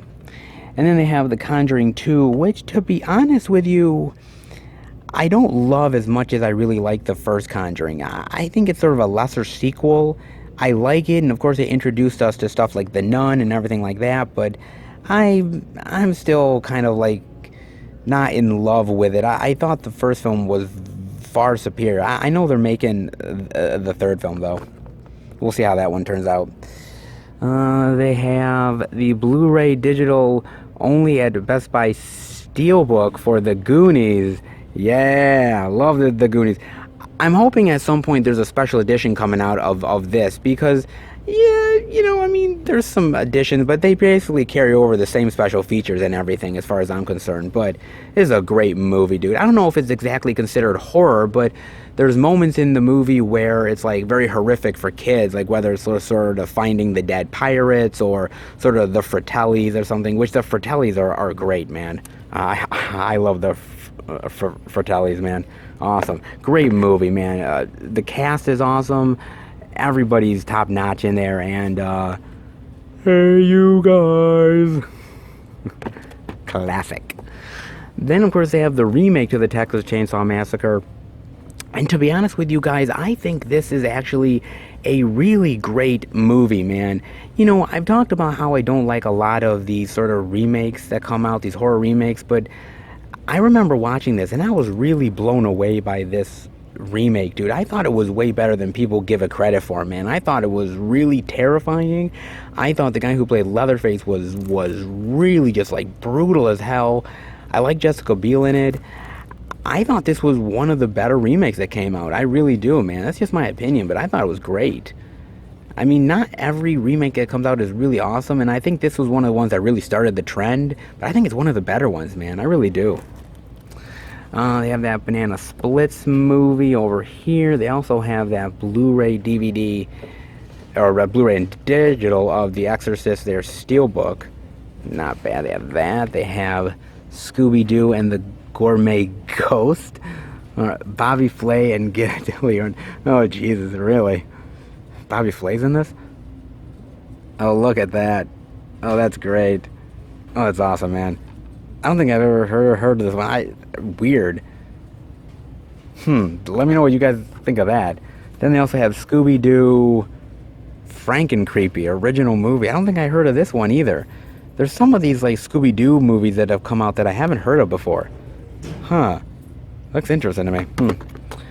They also have the Blu-ray of Deep Blue Sea 2, which I never got around to watching this, but I heard it was just okay. I hope they come out with a special edition of Deep Blue Sea at some point. That I would definitely buy. Deep Blue Sea 2 I'd probably pass on. I don't think you guys ever said it was really good, so I'm gonna stay past that. Then they also have a triple terror collection of Stephen King's The Shining, Stephen King's It, and Salem's Lot. This is that Rob Lowe Salem's Lot one that I told you guys about, man. Which, it's not a bad remake, but it's not great either. It's kind of just okay. But I told you guys about that, and I don't think I find it very much on DVD. So this is the first time I think I found it on DVD here. That's interesting. And then Stephen King's The Shining, which is not the Jack Nicholson version. It's one of those sort of like TV movie ones, which it sort of pales in comparison, but I think the best one out of all of this is Stephen King's It, but you can get that for, you know, far cheaper, obviously, but, you know. But definitely give that Salem's Lot one a look. It's not bad, but pales in comparison to the original, though. But as far as Stephen King remakes, not terrible. Then they also have the Blade series as well. You know, honestly, I watched a few episodes of the Blade series, and I was not impressed by it. I think it started out good, but then it kind of lost its way. I like the two Wesley Snipes movies, and after that, not really much else. This guy, I think it was Sticky Fingers. He tried, give him credit, but I don't think he was really effective as Blade, man. They tried to make it into an ongoing series of like the Vampire War, but it really didn't stick, man. It was kind of a cheapo version of Blade. Yeah, I didn't really care for it. Then you've, of course, got the Blu-ray of the Lost Boys here. Very nice. This is another one which I'm really hoping down the line gets a collector's edition release, guys. I really do, because this is a great movie. It's a really awesome film, and I love the vampires in here. I love the sort of punk vampire vibe. I love Corey Feldman in here, and Corey Haim, and Kiefer Sutherland, and oh man, everybody kills it in this movie. This is a great fucking vampire movie. It's a great 80s movie. It's a great vampire movie. And it's definitely, honestly, it ranks up there for vampire films. Probably my top 10, I would say. Really great one, man. They've also got Tom and Jerry, Hijinks and Shrieks, and Gremlins, the new badge. Such a great cover. Love that cover. And again, this is another one that I really do hope gets the special treatment love eventually, man. I really hope it does. Wow, man, a lot of great horror here, man. That's crazy. Look at all the horror that they have this time around. The October love for horror. Gotta love it, guys. All right, let's see what else they got. All right, guys, we're over in this area of Best Buy, and I'm seeing over here they have the Blu-ray digital of Light of My Life for $14.99. Again, I can't really say enough great things about this movie, guys. I really can't. And, you know, it's interesting because survival horror has always been a staple in movies for quite a long time. You know, whether we're talking about The Edge, where, you know, Anthony Hopkins, you know, has to survive getting chased by a fucking beast of a bear. Whether we're talking about, you know, a quiet place in this like post-apocalyptic world where they're trying to face off against aliens. The Road with Viggo Mortensen, which is a really great one, which this definitely reminds me a lot of The Road. Bird Box, which I'm hoping at some point Bird Box actually comes on Blu-ray at some point. It's Netflix, I doubt it ever will, but like that's great survival horror. I'd also say Rover with Robert Pattinson, that's a really great one. There's been really great sort of survival style horror films over the years that really sort of took advantage of its premise and took advantage of its idea and really mined it for all it's worth. I will admit that this movie is a little bit slow going. It takes its time to pick up, but I think you're really intrigued by the father-daughter relationship. You're intrigued by this world that they have to hide from these men because, you know, men have turned cruel now and that they're using these women for evil purposes, and he's got to protect his daughter any way he can. Like I said, it mainly reminds me of The Road, of just being a dirty, grimy style movie that you know really shows the world in a very sort of dirty and uncompromising place. And I really like that style of horror quite a bit. Another one that comes to mind is Children of Men. Children of Men come to mind as well. There's a lot of really great style of survival horror that's like that. Definitely let me know if there's some that I didn't mention, some that I forgot. Definitely let me know, guys. And what is some of your favorite survival horror? Because, like I said, there's a lot of really great ones out there, and there's always more to explore. Light of My Life it's not the best, but let me tell you something, man. It is really gripping, and I really did enjoy it quite a bit, guys. I really had a great time watching this, for sure. Definitely give it a chance, man. Unfortunately, there is no special features here, which I really wish there was some sort of commentary or making of, because I'd love to sort of hear Casey Affleck's thoughts on why he made the movie and the choices that he went into making it and why he wanted to direct it. I would be very interested, man, but even if not, this is definitely worth at least a watch, because it's really, really well done, guys. Honestly, I don't think you'll be disappointed at all, really. Not bad. And also, we have over here, they have a Blu-ray, DVD, and digital exclusive steelbook for the animated Grinch movie, exclusive steelbook packaging. We're heading towards Christmas, we're heading towards the holiday season, and we're going to see more holiday exclusive style packaging and movies getting released, guys. Get used to it, unfortunately. But yeah, they have this, and it also comes with a holiday mini movie including the Minions. Ooh. I did like this movie quite a bit. I thought it was fun. It's kind of interesting because The Grinch, there's so many different adaptations of The Grinch, and whether we're talking about the classic animated movie, whether we're talking about the live action movie with Jim Carrey, which is actually quite good, or this more updated version. I really do like it, and I kind of always think that during the holiday season, it's always kind of cool to sort of rewatch The Grinch, because it kind of gets you into the holiday mood for some reason. At least it does me. I mean, I don't celebrate Christmas or anything, but anytime I watch The Grinch, I always feel like we're kind of in the season now, you know what I mean? Definitely let me know if there's certain like holiday movies that when it's that time of year, it kind of gets you in the mood for Christmas once you watch it. Definitely let me know, guys. Not bad at all here. Not bad still, but if you guys have not picked up The Grinch yet, definitely do it. Not bad Best Buy steelbook there. Alright, well, not bad selection here this week, guys. Alright, let's head out. Actually, really great week over here at Best Buy, guys. I mean, it is a slow release week overall, just a tiny bit compared to what we have been dealing with. But they've got a lot of really great stuff. They got that Toy Story 4 exclusive. They've got all of the other new releases out. On top, they have some really cool like horror displays showing off some of the horror movies for October. Very nice indeed. A lot more to show off here than even I was anticipating. The Beast definitely delivered as always, guys. Not too bad, and not too bad actually at all the stores. Some pretty decent selection overall. Alright, let's head home and finish the video.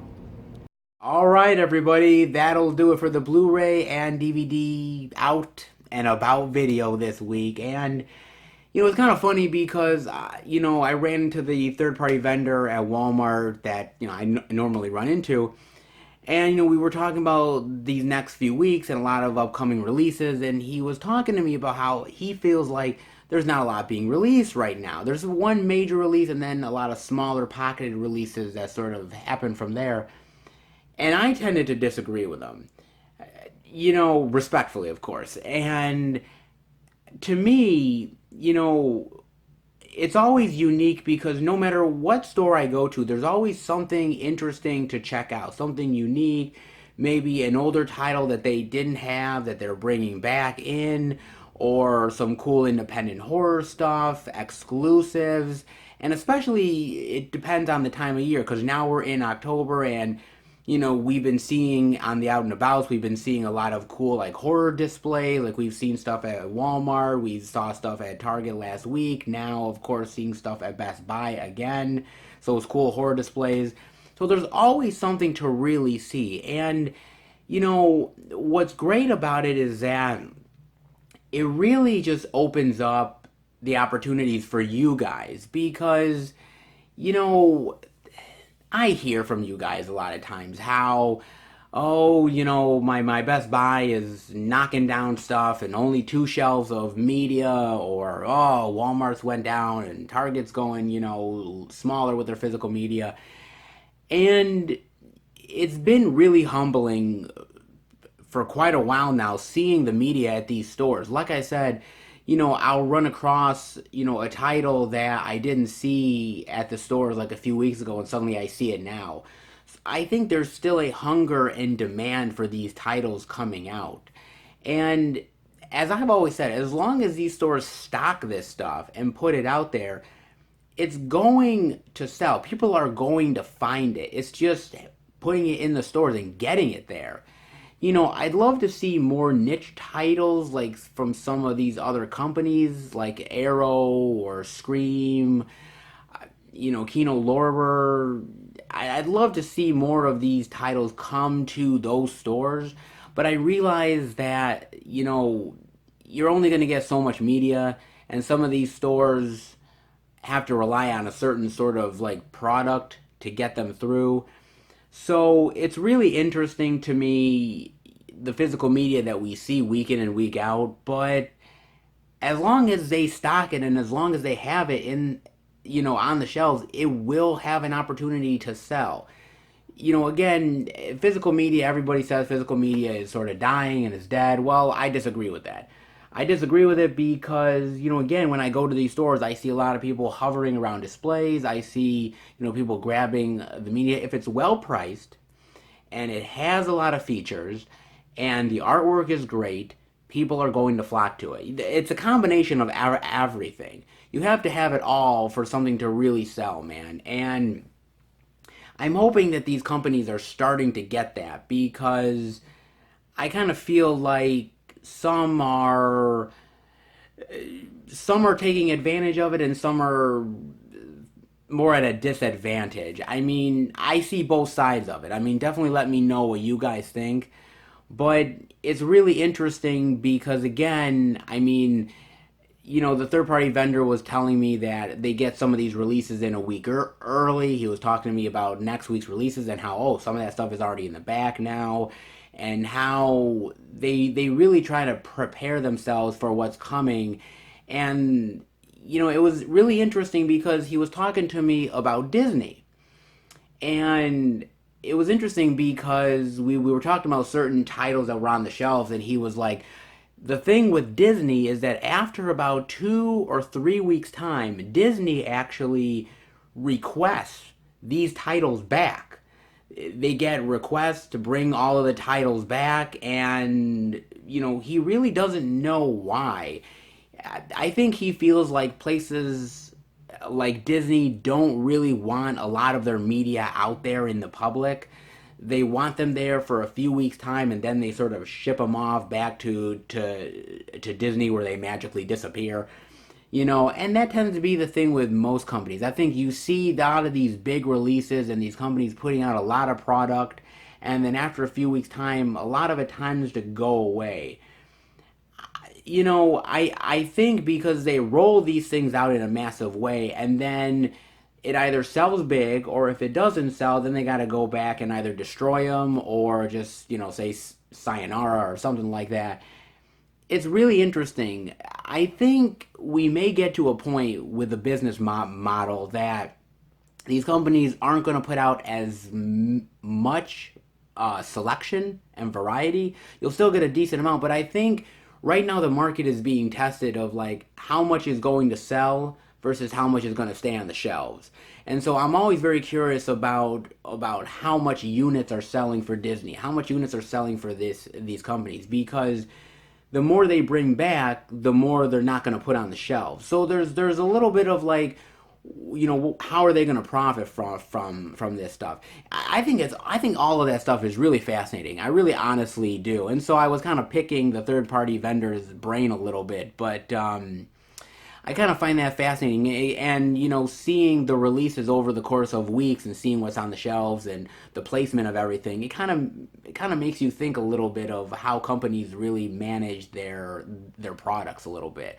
I think this stuff's fascinating. That's just me, guys. But I mean, again, this week did have a lot of really great stuff. I mean, yeah, there was animation, there was horror, there was really weird horror. There was some exclusives, there was some indie titles, a lot of cool like horror stuff, displays and everything. Some pretty cool stuff overall, man. I hope you guys picked up something good for sure. As far as I'm concerned, well, where do I start, man? Because, you know, it's gonna be one of those times, October, man. A lot of stuff I'm getting. The first thing I got was from Diabolic DVD. Now, this title, I've never watched this title. This is actually a independent horror film from the 90s starring John Hawkes. And I'd never heard of this title, but when it got announced, I was like, I got to look this up. And I looked up the trailer and I was like, this is really cool. You know, it's one of those like, you know, killer stalking people and the other guy has to try to stop him, and it looks like it's sort of fun, a little bit cheeky and very violent, and it looks really cool, man. So I just, you know, ended up giving it a chance and got it in the mail. I'm actually really looking forward to this one, guys. One from Diabolic. I also got a package in the mail from Mondo Macabro. Yeah, it's been a little bit since I got something from those dudes. And this is a Spanish horror film, really interesting one about this guy who had a messed up childhood, and there's this killer out there who's killing women, and he may or may not be involved in it. And I thought it was really fascinating. I really did. I thought this title was like really interesting.